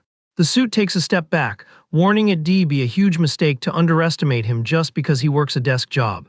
Checking out the guy's build, the archaeologist totally doubts his claim of being a mid-tier combatant. Letting out a sarcastic laugh, the worker catches her vibe and warns that judging a book by its cover can be a fatal mistake. Pulling a mystery item from his pocket, the agent flexes, claiming that with the power of this piece, he could easily throw down with elite warriors. The hunter's eyes go wide, trying to process the crazy threat and praying this is just a cheap bluff. She starts wondering if someone with that much power is secretly pulling the strings at the agency behind the scenes. Locking onto the item the kid is holding, the girl decides she needs to verify the gear is legit before jumping to conclusions. Staying totally chill, the hero tells his partner to watch her back, instantly picking up the vibe of a sacred artifact. Full of himself, the rep taunts the big guy, saying if the relic is protecting him, there's zero reason to fear a single punch. The suit oozes obnoxious confidence, admitting he's dying to test the absolute defense limit of that magic gear. Clenching his heavy fist, Wolfgang orders his partner to back up fast so she doesn't get clipped by the shockwave. A deadly, hyper-focused look takes over the barbarian's face, totally ready to teach the insolent worker a lesson. Squared up for a street fight, the warrior tells the target to summon his constellation already and take the hit. Gripping the item tight, the guy in the suit takes the challenge with a cocky smirk and braces for impact. The mystic medallion glows like crazy, proving the guardian entity actually answered its arrogant contractor's call. A hand made of blue energy aggressively punches through the air right after the relic's blinding flash. The system warns that the constellation is directly possessing its contractor, leaving the worker himself shook by the glitch. Yeren is absolutely mind-blown, not getting how a divine being can just hijack someone's body, or what kind of entity could even pull that off. The agent's face gets swallowed by an intense aura, flexing a wildly confident smile. His whole vibe shifts completely, taking on the traditional drip of an old-school inspector. The hunter tries to figure out the deity, guessing his identity the second she spots the sacred horse seal. Skipping the small talk, the guy introduces himself as Park Mun-soo, the secret royal inspector. A colossal nuke of power drops from the sky, summoning dozens of spirits all around the possessed warrior.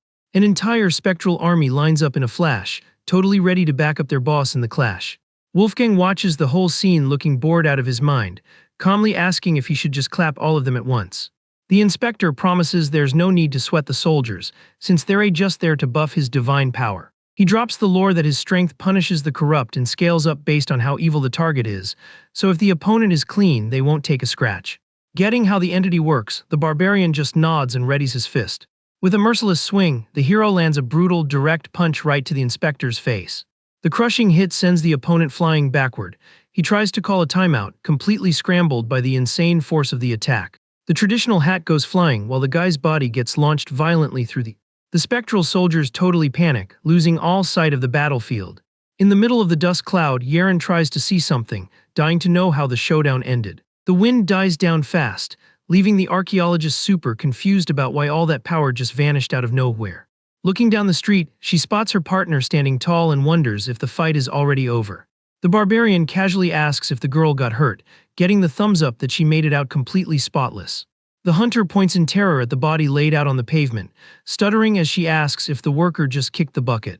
The suit coughs in pain, frustrated realizing his master plan didn't go down the way he wanted it. The MC lets her know the guy survived, asking if that single punch is enough to cover the school fee. Getting her swagger back, Yeren tells the loser not to forget to pay the tuition and orders him to show up at the academy on Monday. Floored on the street, the rep promises he'll honor the deal without causing any more drama. He sits up struggling, super relieved he didn't feel a drop of evil energy coming off the warrior. Holding his busted face, the worker admits the agency could never afford to throw away such an insane talent. Pure shock scrambles his brain as he accepts he just ate a clean punch, even while shielded by a real constellation's power. Watching Wolfgang's back disappear into the sunset, the agent wonders who the heck this mystery man actually is. The rep guesses the warrior might be a deity in disguise, or something even more broken. Somewhere else, the arrogant student Kim Jinwoo goes crazy training shirtless in the weight room. A metal target shakes violently from the non-stop combo the fighter is throwing. The kid charges up a blue energy in his right fist, flexing massive focus for his next move. With a loud yell, the kid unloads an attack with every ounce of strength he's got. The monoloaded punch explodes against the academy's testing machine. Panting hard, he stares down the result of his grind with a locked-in look. The electronic board starts crunching the exact force of the impact in a flash. The screen flashes the number 2,127 points, making the kid hyped that he's leveling up. A few days later, the massive staircase of the Seoul Academy shows up under the morning light. Yeren sprints up the steps telling her partner to hurry up, listening to the MC calmly reply that he's already maxing out his limit. The archaeologist scolds him, warning that slacking off isn't gonna magically pay the tuition. Further back, the suit pants exhausted and tries to excuse himself saying the cash isn't the issue. It's the painful hangover from the possession. Once in the hall, the agent explains the hero got lucky, since the tests got delayed and the enrollment window got extended thanks to the stunt with the spear. Walking into the office, the worker tells the clerk the candidate already has a license and asks them to fast-track the entry. The clerk hands over the acceptance letter, giving him a heads-up that the rookie will start in Class F until he ranks up in the internal exams. Yeren breathes a sigh of relief at their insane luck, finding it hilarious the hero got in exactly because of the relic he broke himself. The receptionist confirms the school issues direct certs for rare classes like demon hunters. A sharp-dressed guy walks up smiling, letting them know he's the professor running that specific class. The girl recognizes him instantly and mutters the name Kim Seoncheol in total surprise. The teacher explains he also handles Class F and asks the new student to follow him while the paperwork clears. Assuming Wolfgang is Yeren's dad, the guy asks the veteran to chill in the room to sort out the tuition fees. Laughing nervously, the hunter points at the barbarian and clears up that the student is actually him. Super embarrassed by the mix-up, the professor tries to save face guessing the hero awakened his powers super late in life. The company agent awkwardly cuts in, wanting to know who he needs to talk to about dropping the cash. Relieved by the save, the professor points at the worker and declares he'll handle all the boring red tape. Meanwhile, the worker who hiked up the mountain pants totally dead, cursing whoever thought it was a good idea to build a school this high up. Walking through the campus gardens, the teacher asks what weapon the rookie usually mains, hearing he runs a longsword. The archaeologist gets curious, asking if low-tier classes already require personal weapons on day one. The professor apologizes for not warning them sooner to leave the blade at home, but the warrior chills him out saying he can summon the weapon whenever he wants. The girl is totally lost by that claim, not getting how he's supposed to use a giant sword that isn't even there. Out of nowhere, a massive gust of wind cuts right across their path. Yeren gets spooked by the person zooming by, warning that pulling that in an open area is super dangerous.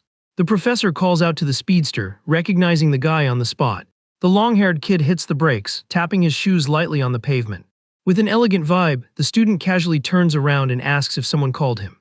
The teacher tells the student to walk the rookie over to the Class F building, dropping the fact that they're both in the same major. Staying totally chill, the upperclassman waves at Wolfgang and asks him to just tag along for the walk. The warrior tells the hunter this is where they part ways, swearing he's gonna be fine. She reminds him he needs to use the phone if things go south, and absolutely forbids the hero from throwing hands without a good reason. The archaeologist repeats the warning with a serious tone, completely banning any kind of brawl on school grounds.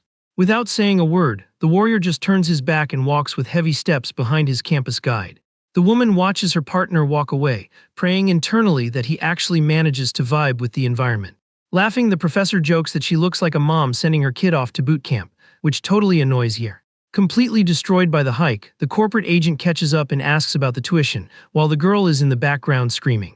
Totally outraged by the mix-up, the hunter screams at the top of her lungs that they are absolutely not the warrior's kids. Walking the school halls, the girl spots a wall covered in portraits and asks if it's some kind of hall of fame.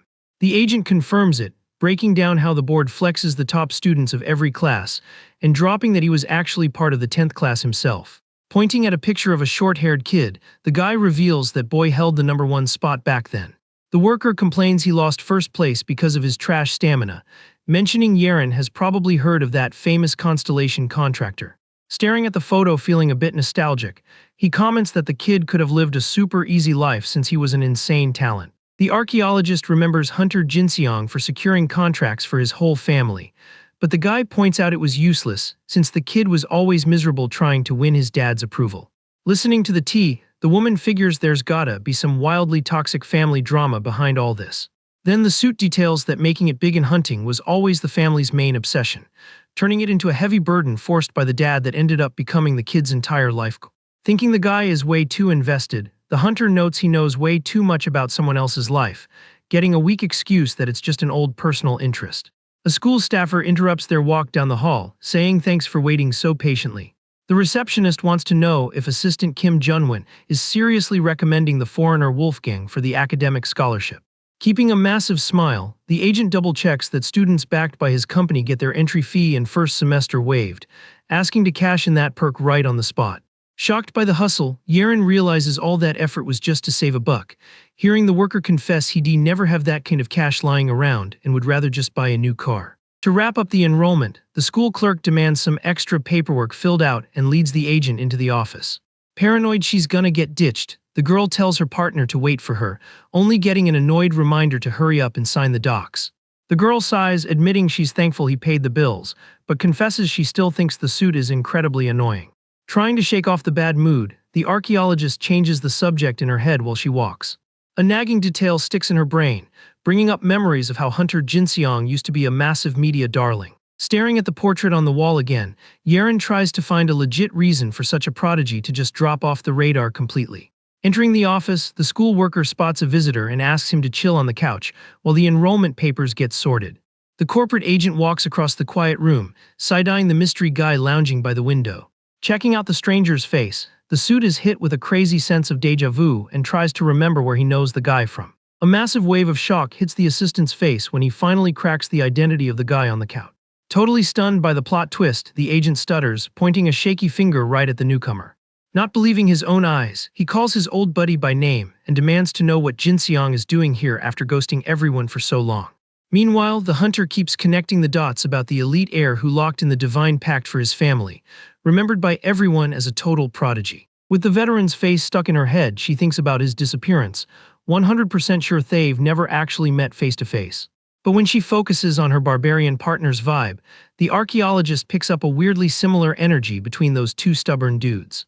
In another building on campus, the arrogant student Jinwoo grips his backpack, super annoyed that he's too scared to walk into class but can't turn back now either. Standing right outside Counselor Kim Seoncheol's door, the cocky kid curses his awful luck for getting dumped into the Demon Hunter Major, feeling like an absolute loser. Right then, a long-haired guy cuts into his rant, curious why the student is trashing the class like that. Startled by the jump scare, the kid steps back trying to figure out who the stranger is, realizing it's the professor running Class F. Flashing a polite smile, the teacher confirms who he is and recognizes the kid as Kim Jinwoo, the newest enrollment for the semester. Getting back to the debate, the professor asks what he thinks of the class, and the kid totally dunks on the job, claiming the gig is just sniffing out monsters without ever getting into the epic fights. Not losing his cool, Seoncheol explains that tracking is the main goal, but clears up the bad take by guaranteeing the job requires heavy combat, usually before the regular squads even show up. The school orientation gets cut short when the door flies open, revealing a bald dude with a hardcore vibe. The student's face instantly fills with rage when he recognizes the newcomer. Looking totally unfazed, the heavyset guy stares down the room, oozing a completely dominant energy. Totally losing it, Jinwoo rushes into attack, tossing insults at the veteran, mind blown that he had the guts to show up right in front of him. Super bitter about his own downfall, the student blames the newcomer for ruining his life and screams, asking if he has any idea of the hell he caused.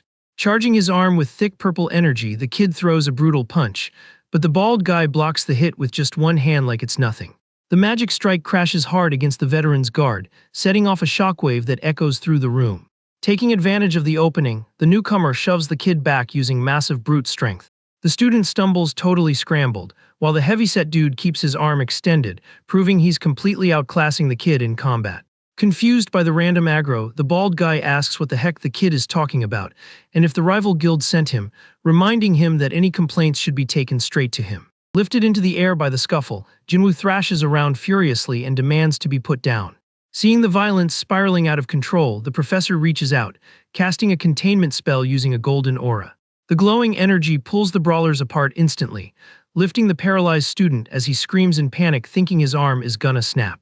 Annoyed by the block, the veteran stares at the teacher, trying to figure out what his deal is. Chuckling friendly, Seoncheol admits he thought it'd be smarter to split them up before the beatdown got worse. Flexing his authority over the room, the counselor drops the rule that fighting on campus equals instant expulsion, and says he'd hate to lose his first students in years. With a friendly smile, the professor suggests settling the beef with a supervised duel, knowing their toxic history makes a peaceful chat impossible. Outside the building limits, the corporate agent walks up to the stairs and throws a shady question about his old buddy Jinseong's life. The suit mocks the guy's toxic personality and asks point-blank if his crew is still hunting for that mystery power. Switching to a harsher tone, the worker warns his ex-friend to drop the dangerous hunt ASAP. Side-eyeing the visitor, the kid sitting there claps back, telling him to trash that useless horse medallion. The agent admits the artifact glitches most of the time, but defends its potential against folks tied to dark pacts, making it incredibly lethal. Rushing down the stairs, the worker claims this reunion was terrible and asks that they avoid crossing paths ever again. The assistant fades into the sunny courtyard, leaving the hunter alone and deep in thought on the academy steps. Watching the suit walk away, Yaren gets curious about the heavy vibe and totally doubts those two are actually friends. Back in the classroom, the bald guy crosses his arms looking offended, asking if the teacher expects him to fight using only constellation power.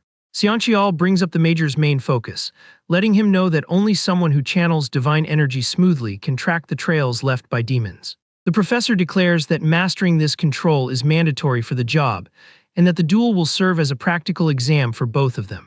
The veteran asks what happens if he just fights normally, getting a cold reply that he'd definitely get transferred or expelled. Laughing like a troll, Jinwoo calls his rival an old man and asks how he signed up for the class without knowing the basic rules. Ignoring the kid's disrespect, the heavyset dude double-checks with the counselor, wanting to make sure every move in the fight has to rely on divine magic. The professor makes an exception for the test, giving the green light for mixed tactics as long as the fighters don't actually touch each other. Setting the duo up on the campus tennis court, the instructor kicks off the match, warning that minor bumps are fine but lethal strikes are totally banned. With the rules set, Seoncheol turns to the blue-haired kid and asks if he's cool with it. Surrounded by a scary magic aura, Jinwoo ignores the red tape and tells them to hurry up and start the fight. A glare full of pure hate takes over the student's face. He cracks his knuckles, promising to wreck his opponent's face. Channeling the dark energy, the kid tells the veteran to watch his back while aiming an attack at a cart full of tennis balls. The mystic force grabs one of the balls, levitating it perfectly in the air like a loaded bullet. Firing the object in a devastating fiery flash, Jinwoo screams that the bald guy is gonna deeply regret breathing the same air as him. The flaming attack charges full speed at the veteran, who stands his ground waiting for the hit. The ball explodes right in front of the big guy, leaving a scorch mark and smoke on the court floor. Flexing a purple aura on his fingers, Jinwoo mockingly asks what his rival thinks of his fake fireball. Wolfgang sighs, super annoyed by the whole thing, telling the kid he ruined his era's clothes and it's really getting on his nerves. The student yells from the other side, telling his opponent to just give up and crawl, begging for mercy. With the professor standing between them, the barbarian says they need to talk, but the kid mocks him, thinking he's just stalling. Seeing how stubborn the boy is, the hero quickly realizes this punk is only gonna listen after catching a serious beatdown. Staring the target down with a ruthless look, the veteran decides to give the student exactly 1 minute to show off his entire kit. Far from the court, the archaeologist walks with the corporate agent, who confirms he wrapped up all the tuition paperwork. The duo keeps chatting casually while walking up the outdoor ramps of the massive Seoul Academy. Yeren notices her walking partner acting weird and straight up asks if he's stalling so he doesn't have to leave. Not letting it go, she wants to know what actually went down between the suit and that guy in the building earlier. Trying to play it cool, the worker forces a smile and excuses it as just a normal love-hate vibe between old rivals. The hunter pushes back, reminding him it's been years since he graduated, making the guy confess that time didn't magically heal all the drama. To kill the topic, the girl says the whole thing sounds super messy, but admits she didn't feel any real hate coming from his old classmate. Hearing her take, the worker keeps walking down the stairs, deep in thought about the run-in. Looking down, the guy agrees with Yeren, admitting he kind of felt the same way. The suit's brain replays how hard it always was for his old buddy to show his real feelings, admitting that fixing broken bonds is never easy. Back at the testing court, Jinwoo keeps flexing his ego after showing off his fake fire magic. Cracking his knuckles, the barbarian repeats his warning that the kid has exactly 1 minute to show his actual strength. Right after, a barrage of destructive spells rains down hard on the veteran, kicking up a massive dust cloud. Watching the nuke drop, the professor realizes how sketchy the situation is and looks super worried about the damage. The teacher scolds the student for going totally overboard, screaming a reminder that he was crystal clear about the duel's rules. Completely frustrated, the kid justifies his rage by blaming his opponent for making the constellation tear up his divine contract. Raising his arm glowing with golden energy, the kid promises to finish the job, telling the instructor to pray his rival doesn't end up too broken. Another colossal explosion rocks the court floor, wiping the area with a devastating blast of light. The thick dust cloud slowly starts to clear up on the battlefield. Walking out of the rubble without a single scratch, Wolfgang complains that the clothes from this era are way too fragile and are already totally ruined. The big guy takes a step forward, showing off his insanely shredded physique under the ripped rags. Totally blown away, Seoncheol tries to wrap his head around how the rookie student managed to use the magic defense of Fenrir's pelt so effortlessly. Standing in the middle of the court, the hero tosses the useless pieces of his fit while the instructor watches in shock. With a casual flick, he chucks the remains of the dark coat over the tennis net. Confused by his rival's tankiness, Jinwoo demands to know what kind of defense skill he pulled off using that animal skin. Without dropping any lore, the barbarian dashes in with an insanely fast charge, dropping his center of gravity to launch himself. Catching details mid-dash, Wolfgang spots a sketchy mark on the student's arm and instantly clocks it as pure demonic energy. The veteran jumps incredibly high, grabbing massive air superiority while charging up a heavy strike. With a brutal landing, the big guy crushes the court floor, kicking up a ton of debris all around the kid. Just the overwhelming presence of the living legend is enough to completely dominate the zone. The massive shockwave from the slam drags the opponent violently backward. Trying to find his footing, the kid grabs his own wrist, feeling a weird dark energy pulsing out of control. Watching from the sidelines, the professor spots the glitch and is completely shook by the dark reveal. The kid's arm starts shooting red lightning while the dark mark reacts to the fight. Absolutely terrified, the student's eyes go wide, having zero clue why a certain entity is manifesting right there. The barbarian's shadow looms over the downed student, oozing a dominating and lethal aura. A mystic projection of Cerberus takes shape on the court, making the kid ask why the three-headed dog chained itself to him. The entity warns that the student will take the fall for breaking the contract, demanding he sign a new pact with the Hellhound to get his power back. In absolute panic, the kid refuses the deal, knowing the beast is gonna charge an insane price for it. But the dark presence in Jinwoo's head coldly warns that the only other option is literally his own game over. Around the court, the other students run for their lives, screaming that the giant beast is gonna eat them. The student covers his face, shaking in fear, until Wolfgang taps his shoulder, telling him to chill out. The hero promises nobody is gonna lose their life here, explaining that demons just feed off people's fear to get stronger. While the three-headed dog growls, the veteran warns that the creature is about to start demanding the kid's own lifespan as payment. With a dead serious look, the barbarian mentions he's seen countless humans make these trash deals, ordering the kid to take a deep breath and face the enemy. The student stutters, saying he can't do it, while the instructor preps a golden spell to jump in. Deciding to set an example, the big guy says he's gonna show off something special to prove that dark energy isn't the real path to power. Surprised by the move, Seoncheol smiles, finding the veteran's strat incredibly fascinating. Out of nowhere, a storm of blue aura starts leaking from the hero's body, totally taking over the area. The magic wind leaves both the teacher and the student completely mind-blown by the sudden power flex. A colossal blue mystic wolf spawns on the court, totally bullying the dark being's presence. Wolfgang greets Fenrir and suggests they test the old buddy's fangs, making the three-headed dog completely freeze in pure terror. The wolf entity complains that the enemy already lost the will to fight, asking if he was really summoned just to spook that pathetic mutt. The barbarian says nope, revealing he just called his old partner to announce that the hunt against the shadow creatures is officially back on in this new era. Staring his old bro down, Fenrir notices that even after 1,000 years, the hero is still hardcore chained to the past. The spirit decides to dip to save the warrior's energy, promising to give the rest of the divine squad the heads up about his epic awakening. Floored on the ground, the student tries to process what he just saw, totally unable to believe he heard a summon talk like a human. Meanwhile, out in the school courtyards, Yeren sprints like crazy trying to find her partner. Right behind her, the agent complains, telling her to speed it up, annoyed that the paperwork delay is ruining his schedule. Suddenly, the worker stops dead in his tracks and gets the hunter's attention by pointing at the sky. The suit focuses on a massive object flying at top speed through the clouds, asking if that doesn't look super familiar.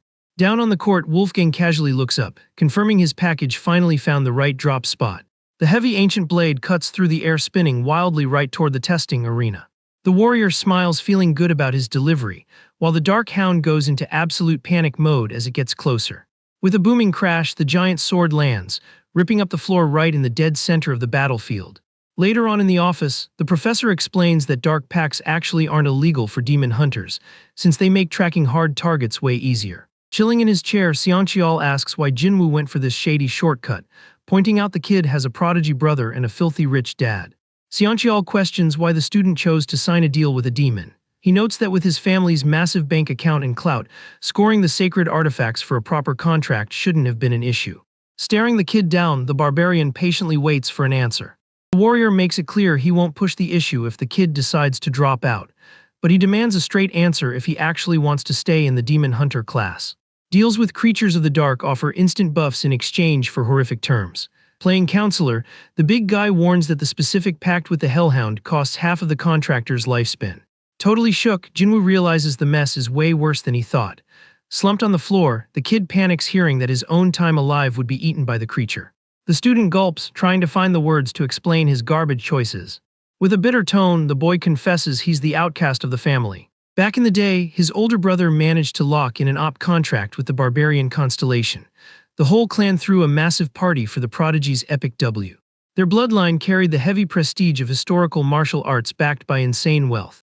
The boy's dad quit fighting to become a huge corporate boss, but his dream of getting respect in the martial arts world never died. The older son's success made the constellation's buff spread to the rest of the family. The patriarch felt like his dream was finally coming true through his heirs. While the whole house was popping bottles for a perfect future, Jinwoo felt totally left out and miserable. But the second son had zero talent and ended up trashing everything. Because of the problem kid's screw-ups, the divine entity canceled the contract with the entire clan. Ticked off by his own memories, the student blames the opponent who wrecked his fake flex during the admission exam. Annoyed by the accusation, the hero asks how that's his fault. The kid thinks the veteran got offended for being compared to a constellation, but hears that the real issue was the sheer ignorance of not recognizing the legend of Wolfgang.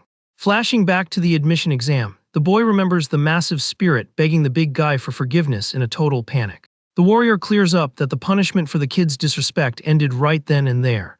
Anything that happened after was strictly a beef between the kid and his protector deity. Keeping his ruthless vibe, the veteran explains he was ready to be chill and let the disrespect slide. However, the abuse of power demanded a hardcore reality check. The flashback shows the ancient entity agreeing with the hero instantly, revealing that dropping the hammer was the plan from the start. With the wisdom of ancient wars, the barbarian figures the divine being already had major second thoughts about the deal it made with that greedy bloodline.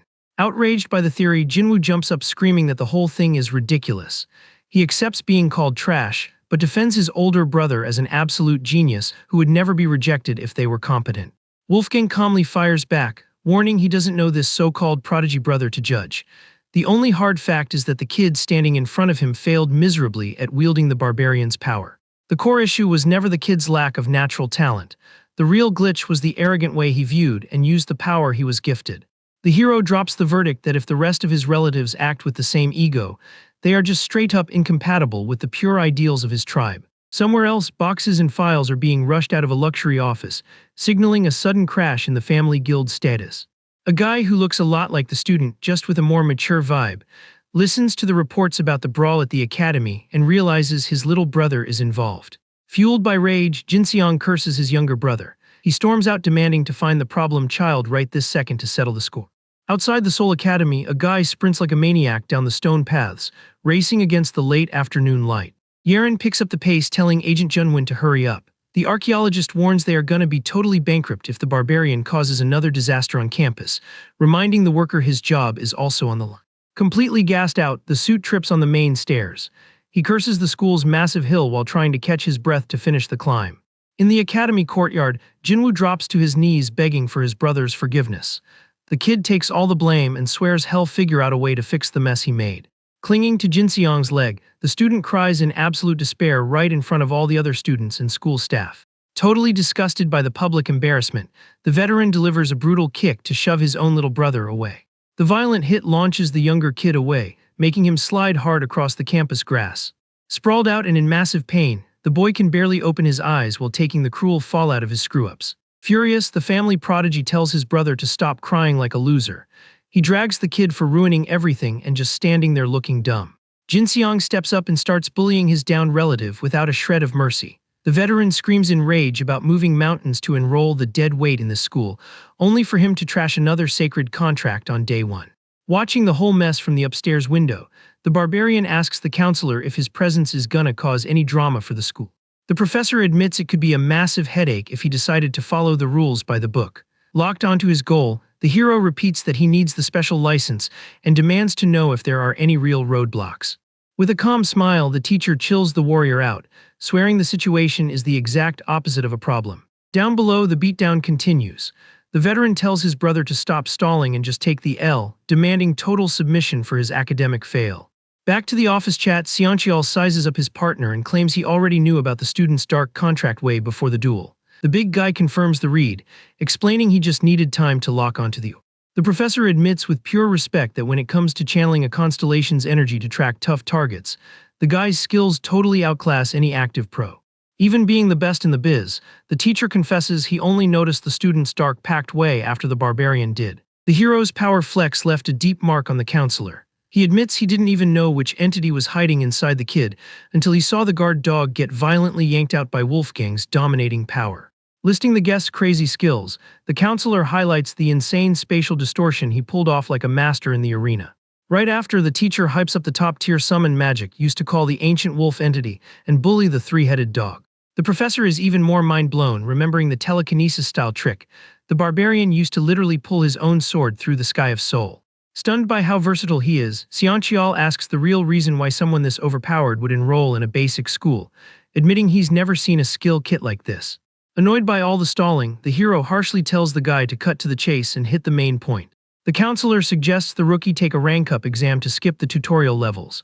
Since the endgame is just the license, it'd be way smarter to prove his raw strength than waste months sitting through boring theory classes. But something catches the professor's eye out the window. He cuts his own pitch short, noticing the situation outside just completely shattered the academy's peaceful vibe. Down on the campus grass, Jin Seong's aggressive kicks keep slamming into his younger brother, flexing a toxic family rage with zero limits. Sprinting in a panic to break it up, Yeren crashes the scene and demands this brutal beatdown stop right now. The archaeologist steps in front of the downed victim, screaming in pure outrage, trying to understand why this unhinged attack is happening in the middle of a school zone.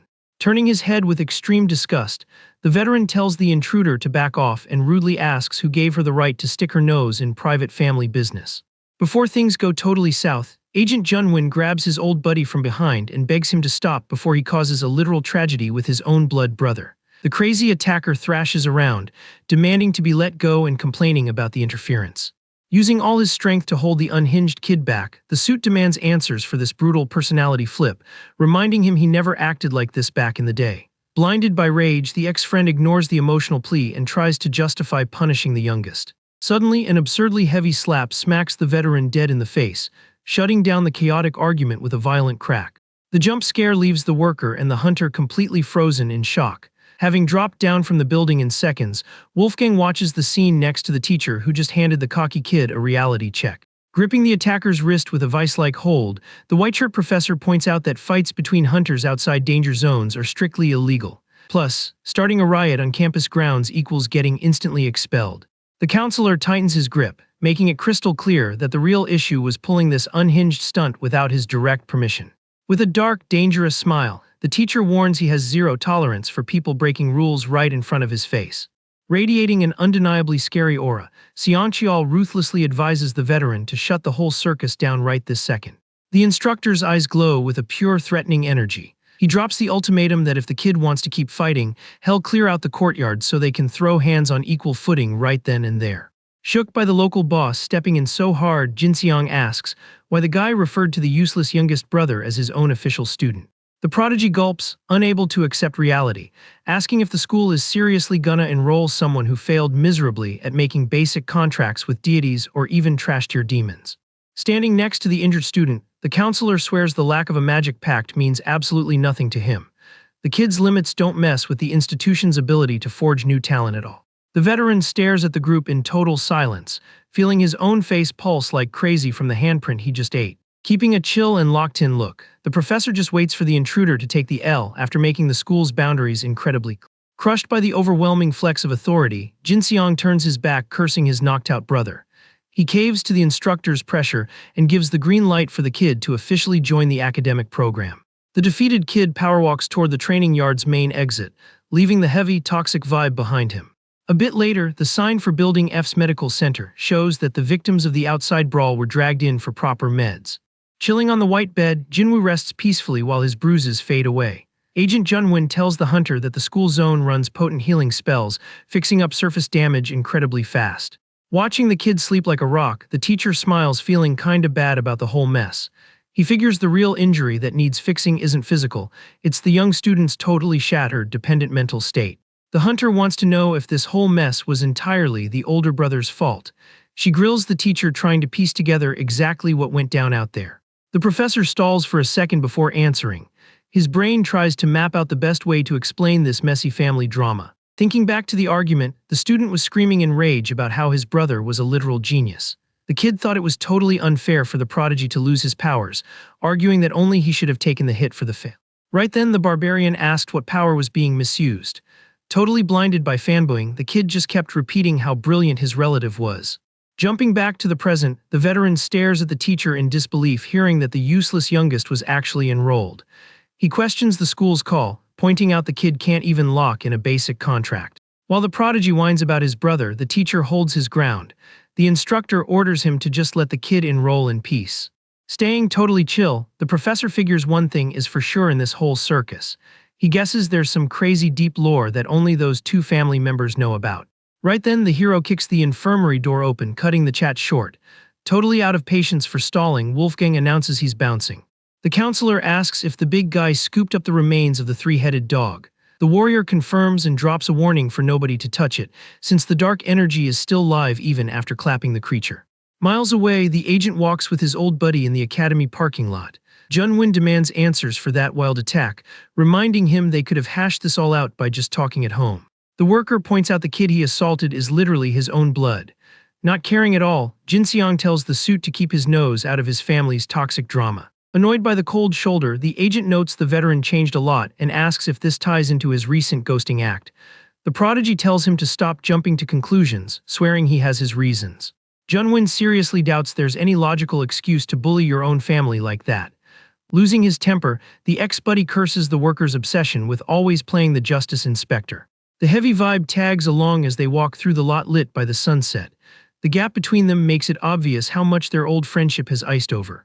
Once inside the car, the agent switches gears and asks why his buddy stopped digging into his own dad's past. Keeping a bitter tone, Jin Seong spills that he made that call because he quit the association.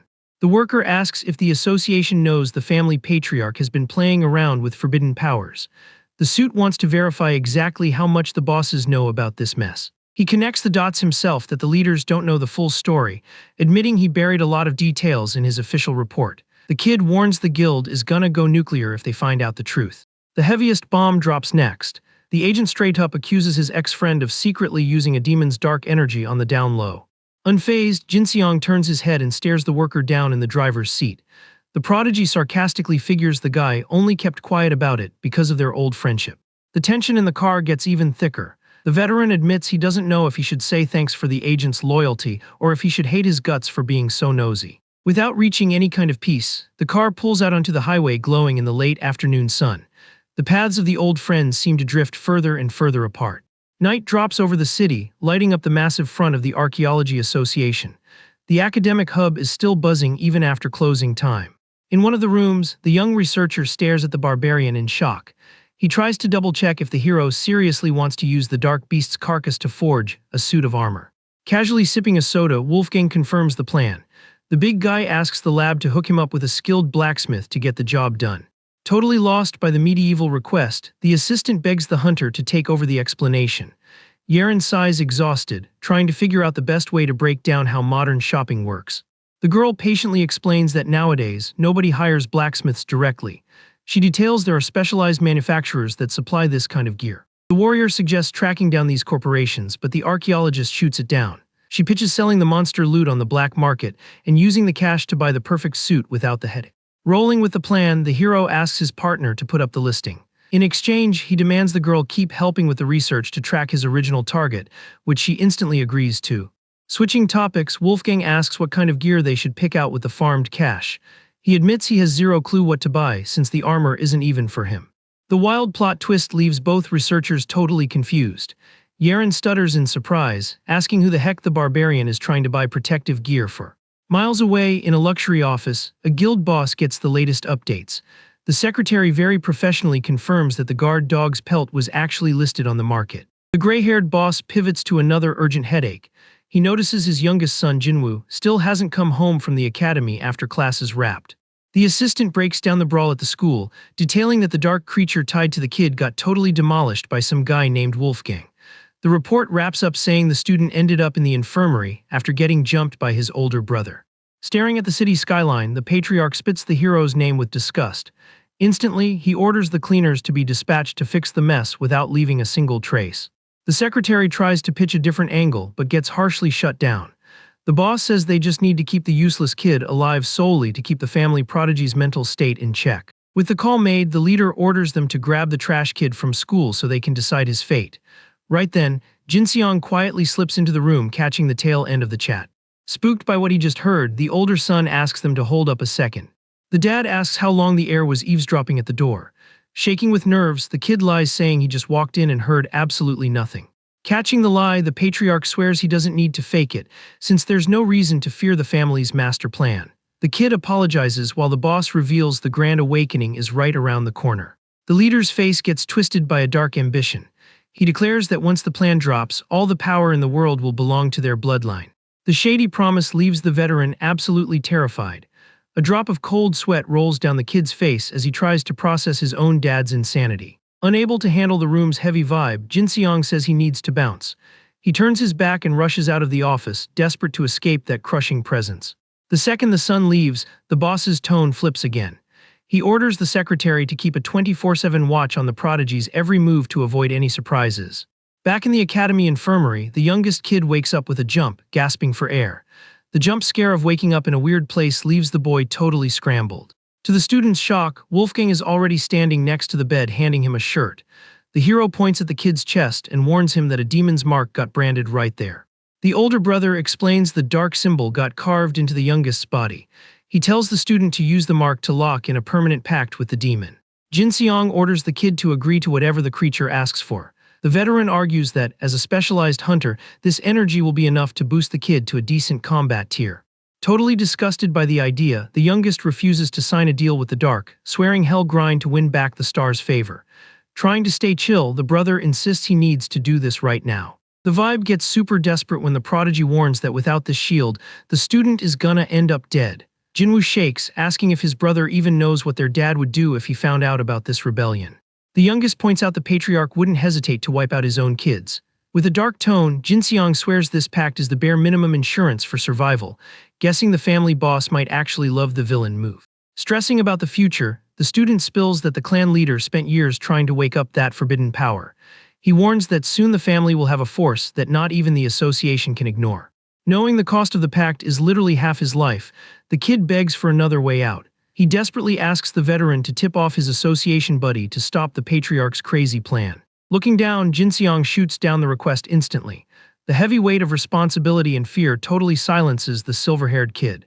Tears roll down the older brother's face, confessing his friend would get wiped out if he tried to step in. He begs the youngest to just listen, swearing this is the only shot they all have at surviving. Shocked by the family prodigy crying and panicking, the student is left speechless facing such a tragic reality. Beaten by the pain and tears, Jinwoo lays back down on the bed. The kid mutters his brother's name while accepting the brutal fate waiting for them. Out of nowhere, invisible hands grab the youngest's feet on the bed. The jump scare makes the kid scream in terror, thinking a ghost just raided the med bay. The door flies open, revealing the barbarian and the two hunters. The hero demands the intruder surrender peacefully, while the student thrashes around trying to break free from the sneak attack. Popping stealth magic, the invader vaults out the school window. The mystery figure sprints through the shadows of the night, trying to escape as fast as possible. Rocking a cap and a dark mask, Jin Seong runs across the rooftops.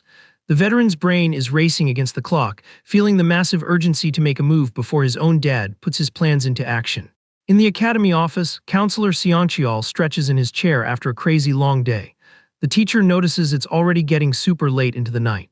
Using the dark, Jin Seong quietly sneaks into the professor's room wearing his disguise. The veteran searches the place, trying not to make a sound. Surprised by the late-night visit, the instructor smiles and asks in a friendly way why his ex-student is dropping by at this hour. The focus shifts to a hallway in the school dorms.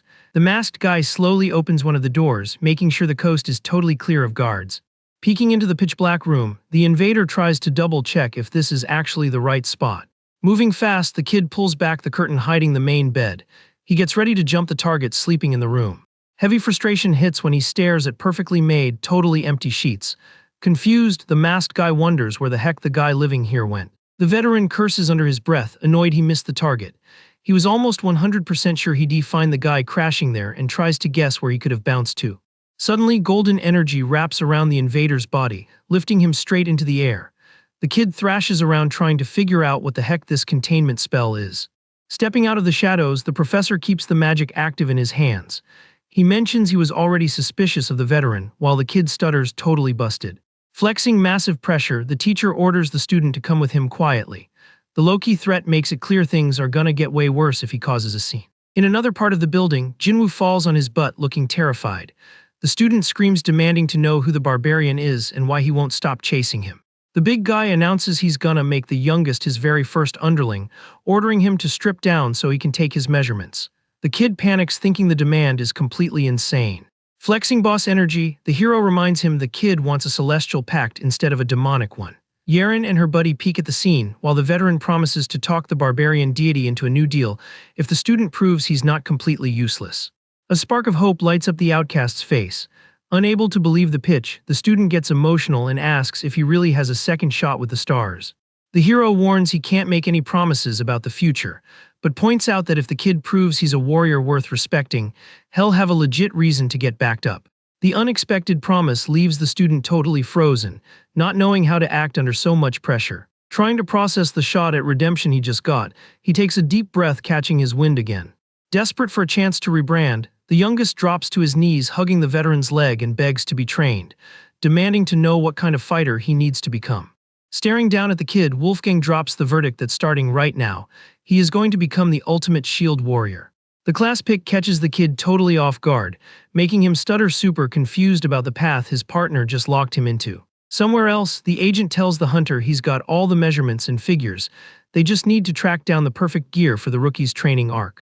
Yeren agrees with the strat, explaining the main goal is to score a massive shield that fits the kid's size perfectly, totally scrapping the need for any other weapon. The worker gets it and mentions he's hyped that some buyer just ordered a guard dog carcass on the black market, guessing they can order the custom piece right away. Cutting into the chat, the barbarian suggests it's smarter to check the materials in person before swiping the card, making the archaeologist ask in surprise if they're doing a late-night run right now. Carrying a giant bag on his back, the student asks out of curiosity who bought that stuff off the market, praying hardcore it wasn't his own dad. The fear of bumping into the family boss makes the kid tense up, praying internally that the patriarch has absolutely nothing to do with this shady deal. Right then, the girl drops an urgent warning that she just got a text from the academy professor demanding answers.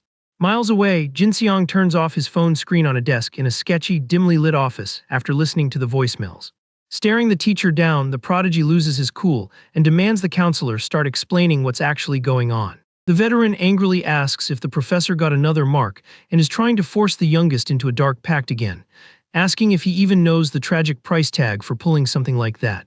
Seeing the instructor's heavy silence, the kid figures he's not getting any answers and decides keeping things quiet is the best move for everyone. The teacher advises the ex-student to run far away, swearing he's down to help with whatever, but hears the kid tell him to stop poking his nose into something this deadly. Turning down the backup, the prodigy drops the bomb that the youngest is being guarded by the hero and the Archaeology Association, letting the professor know he won't need to babysit the kid anymore. The kid's sudden refusal to let his brother stay in school shocks the teacher, who cashes in the old promise to take the student in. Putting on a strict face, the instructor points out that hunters in this class face demons head-on, demanding an extreme level of trust that can't be handed to someone just using the school to hide. The guy offers to turn the campus into a legit safe house, but demands the ex-student explain exactly what's going down with his family before they shake on it. Slumping in his chair, the heir spills that all this started because the patriarch was never chosen by a constellation, even though he was a highly respected martial arts master back in the day. The kid complains that the company's cash couldn't buy clout in the modern era, confessing that even the pact he managed to secure was recently cancelled by the stars. Holding an invite to a high society hunter party, he exposes how fake the industry is by sharing that his invite got pulled the second news broke about him losing his powers. With a look full of pain, the veteran warns that the clan leader would never just sit back and take that kind of disrespect, leaving the rest of the dark lore unsaid for the teacher. Connecting the dots super fast, Seoncheol is stunned realizing the martial arts master resorted to a heavy-duty dark pact just to get his status back. The kid stresses that this mess is totally out of their league, doubting the official association even has the guts to step in against his own dad's insane moves. Trying to make sense of the recent beatdown in the courtyard, the professor asks why he went so hard on his brother, thinking the violence was totally uncalled for even with the broken pact. With massive guilt in his eyes, Jinseong confesses the patriarch has already lost his mind and almost killed the youngest, revealing he tried to force the dark pact on the kid just to keep him breathing. Gripping his sword sheath tight, the prodigy admits he beat his brother in public just to stop his dad from making a lethal and permanent move against him. The vibe gets incredibly dark when the kid reveals the family boss already called in the cleaner squad to sweep the city. Totally outraged, the teacher jumps up, shocked by the sheer nerve of bringing an elite criminal syndicate that hunts high rankers into the country. Seeing the counselor's shock, the veteran doubles down that the problem is way too massive and that the school could never handle it. Taking the heat for his aggressive stunts, the young guy accepts whatever punishment the professor throws at him, justifying he pushed himself to the absolute limit so his little brother wouldn't lose his life. Gutted by how serious the whole story is, the instructor sits back down, admitting the situation really is out of his hands now. Resentment takes over the heir who blames his own failure for this entire disaster, fully believing his dad would still be sane if the Constellation contract hadn't shattered. Seeing the ex-student's pain, the professor listens to the kid confess he could never just stand there and watch his dad hurt his own brother. Flexing a ruthless determination, Jinseong swears he's gonna find a way to fix this family nightmare no matter what it takes. The next day, sunlight hits the academy's outdoor training grounds right in the middle of the modern city. Still wiped out, the student faces the new phase of his training arc with a totally dead, soulless look in his eyes. Oozing charisma, the worker hands a giant silver shield to his pupil, promising the kid is gonna put that heavy-duty defense to great use. The heavy chunk of metal spins through the air and lands perfectly in the hero's hand. He praises how light and durable the gear is for a total noob. The student grumbles thinking the strat is super lame, complaining there are infinitely cooler options like running swords, spears, or hammers. Keeping a hard face, the veteran tells the kid to stop daydreaming and accept his own trash stats, warning he wouldn't even scratch a real enemy with the pathetic strength he has now. The warrior explains the game totally changes with a shield, since maxing out defense is at least gonna guarantee the kid stays alive in a real fight, making the boy ask if he's basically being called useless. Straight to the point with zero sugarcoating, the barbarian confirms the pupil is weak, and points out he still can't unlock the real power hiding inside him. Catching a charged punch from the kid without breaking a sweat, the instructor praises the brute force of the hit, but warns that basic brawling will never be enough to take down a creature of the dark.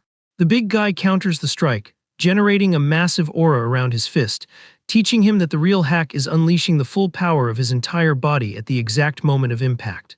Getting dragged backward by the crushing force, the student uses the shield to block while hearing that if he had this kind of control during the duel, he wouldn't have had to cheat with the dog's dark energy. The heavy lesson totally shuts the kid up. He finally drops his guard, processing his own lack of skill and maturity. The scene cuts to the massive mansion of the Hunter family patriarch, totally isolated in a premium zip code of the city of Seoul. Hidden away from the public eye, a secret staircase leads down to the sealed door of the estate's underground bunker. Inside the creepy room, the clan leader shows zero mercy as he wraps up the final stage of a sacrifice, using a guy pinned down by his own suited goons. Bathed in the aftermath of extreme cruelty, the martial arts master curses the official association and swears to conquer the top of the world solo using this sick new power. The dark liquid of the sacrifice slowly drips until it completely fills an ancient magic stone chalice. The heavy drops echo in the bottom of the magic cup, triggering the first sparks of forbidden magic all around the room. A giant red circle lights up the basement floor, reacting directly to the life force handed over by the totally unhinged patriarch. Raising the cup with a completely psychotic look, the man calls out to the Supreme Lord of the Dark, offering the blood like a totally loyal lackey. Outside the family mansion, dark clouds swallow the sunny sky, while the patriarch's screams demand the absolute destruction of all the modern world's order and hypocrisy. A creepy vortex rips through the skies above the quiet estate, forming a massive red eye right in the middle of the storm clouds. The wife smiles, totally enchanted watching the ritual start, celebrating the guarantee of absolute power that will dump even more cash into the family's vaults. Scarlet magic flares violently across the floor, demanding all the flesh and life available as a toll to push the spell forward. Puddles of dark energy bubble out of control in the center of the altar, throwing the gates of the abyss wide open for the entity's arrival. An orb of purple power pulses like crazy, tearing the air apart to summon the crushing, ancient presence of the Forbidden Lord. A massive pillar of pure red energy erupts from the ground with maximum force, blowing up the stone structure of the underground room. The patriarch's eyes go wide with absolute wonder, hypnotized by the sheer scale of the dark power he just woke up. Without a single warning, a colossal beast hand shoots out of the abyss and violently snatches the head of one of the loyal guards. Caught completely off guard by the trap, the lackey can barely struggle while taking the instant fallout of that terrifying summon. Fear totally replaces the greed on the martial arts master's face. He backs up stuttering and begging for chill when he sees how aggro the creature is. The desperate begging gets completely ignored while multiple tentacles rip through the room, sweeping up the rest of the guards in absolute chaos. The demon's true form finally drops in the basement, showing off a terrifying posture locked down by chains in the center of the wreckage. Terrified as her nightmare comes to life, the wife shrinks back calling for her husband, asking what the heck went wrong with their flawless master plan. The backlash of the ruthless ritual splashes violently across the room, hitting the totally stunned family leader right in the face. Bathed in the brutal sacrifice of the humans in the room, the giant spiked demon stares down its new, fragile servants with a creepy, dead silent look. The colossal beast hoists the captured guard up like a toy, flexing all its rage right in front of the martial arts master. Horrified by the gory scene, the wife stutters calling for her husband, while the patriarch stares at the mess in absolute shock. The demon opens its massive jaw, showing off nightmare fangs totally ready to chomp on its prey. In a ruthless move, the creature crushes the lackey completely, splashing sinister energy all over the ruined basement. The dark being's red eyes lock onto its next victim, leaking an absolutely crushing pressure.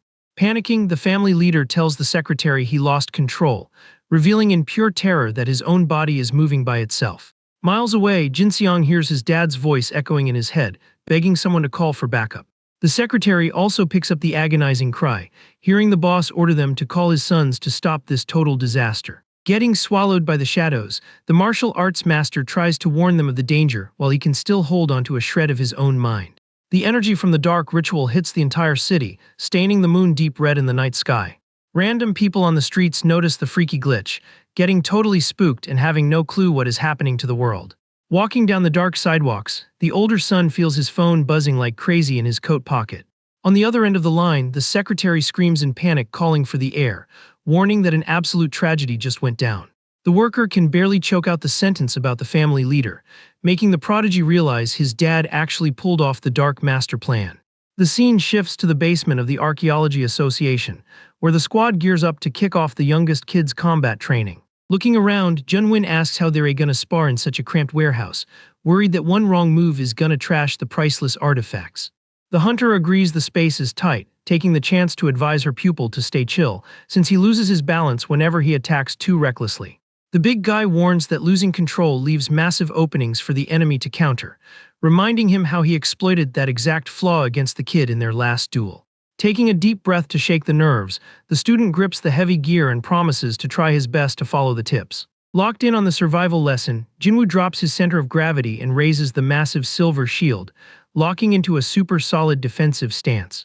The warrior tells the kid to keep his base solid, and calmly warns that he's gonna go easy on him for this first impact test. Out of nowhere, Wolfgang fires a straight punch right into the metal defense, setting off a violent boom that shakes the entire room. The insane force of the hit kicks up a massive gust of wind, making Yaren shrink back totally spooked by how loud the crash was. Behind the metal wall, the youngest grinds his teeth feeling the colossal pressure trying to crush his entire body in one go. The brutal strike drags the student several meters backward, tearing up the lab floor while he fights for his life not to get launched.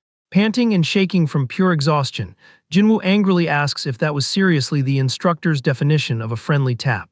Casually checking his own fist, the hero praises the pupil for not eating dirt, pointing out he kept his promise and barely even grazed the shield.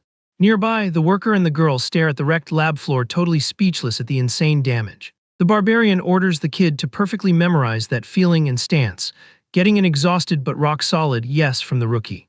Analyzing the flex, the agent internally admits the big guy takes teaching super seriously, remembering he's a rare talent with an overpowered score on his resume.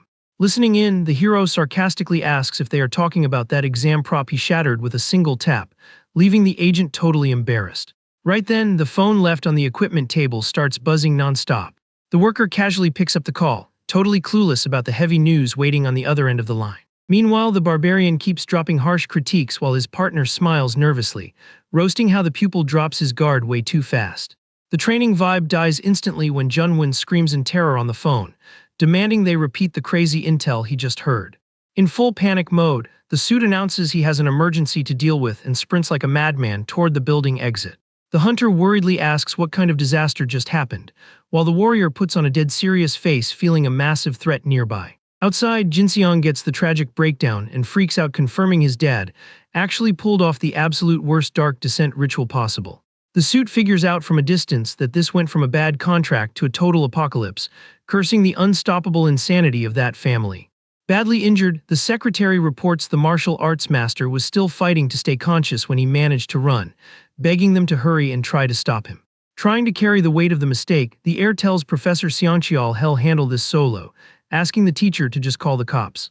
The instructor shoots the request down, reminding him that summoning a demon deletes the family drama excuse and strictly requires his presence as a pro hunter. Shook, the lackey tries to tag along desperately to save his own wife, but Jinseong tells him to stay put and SOS their emergency contacts.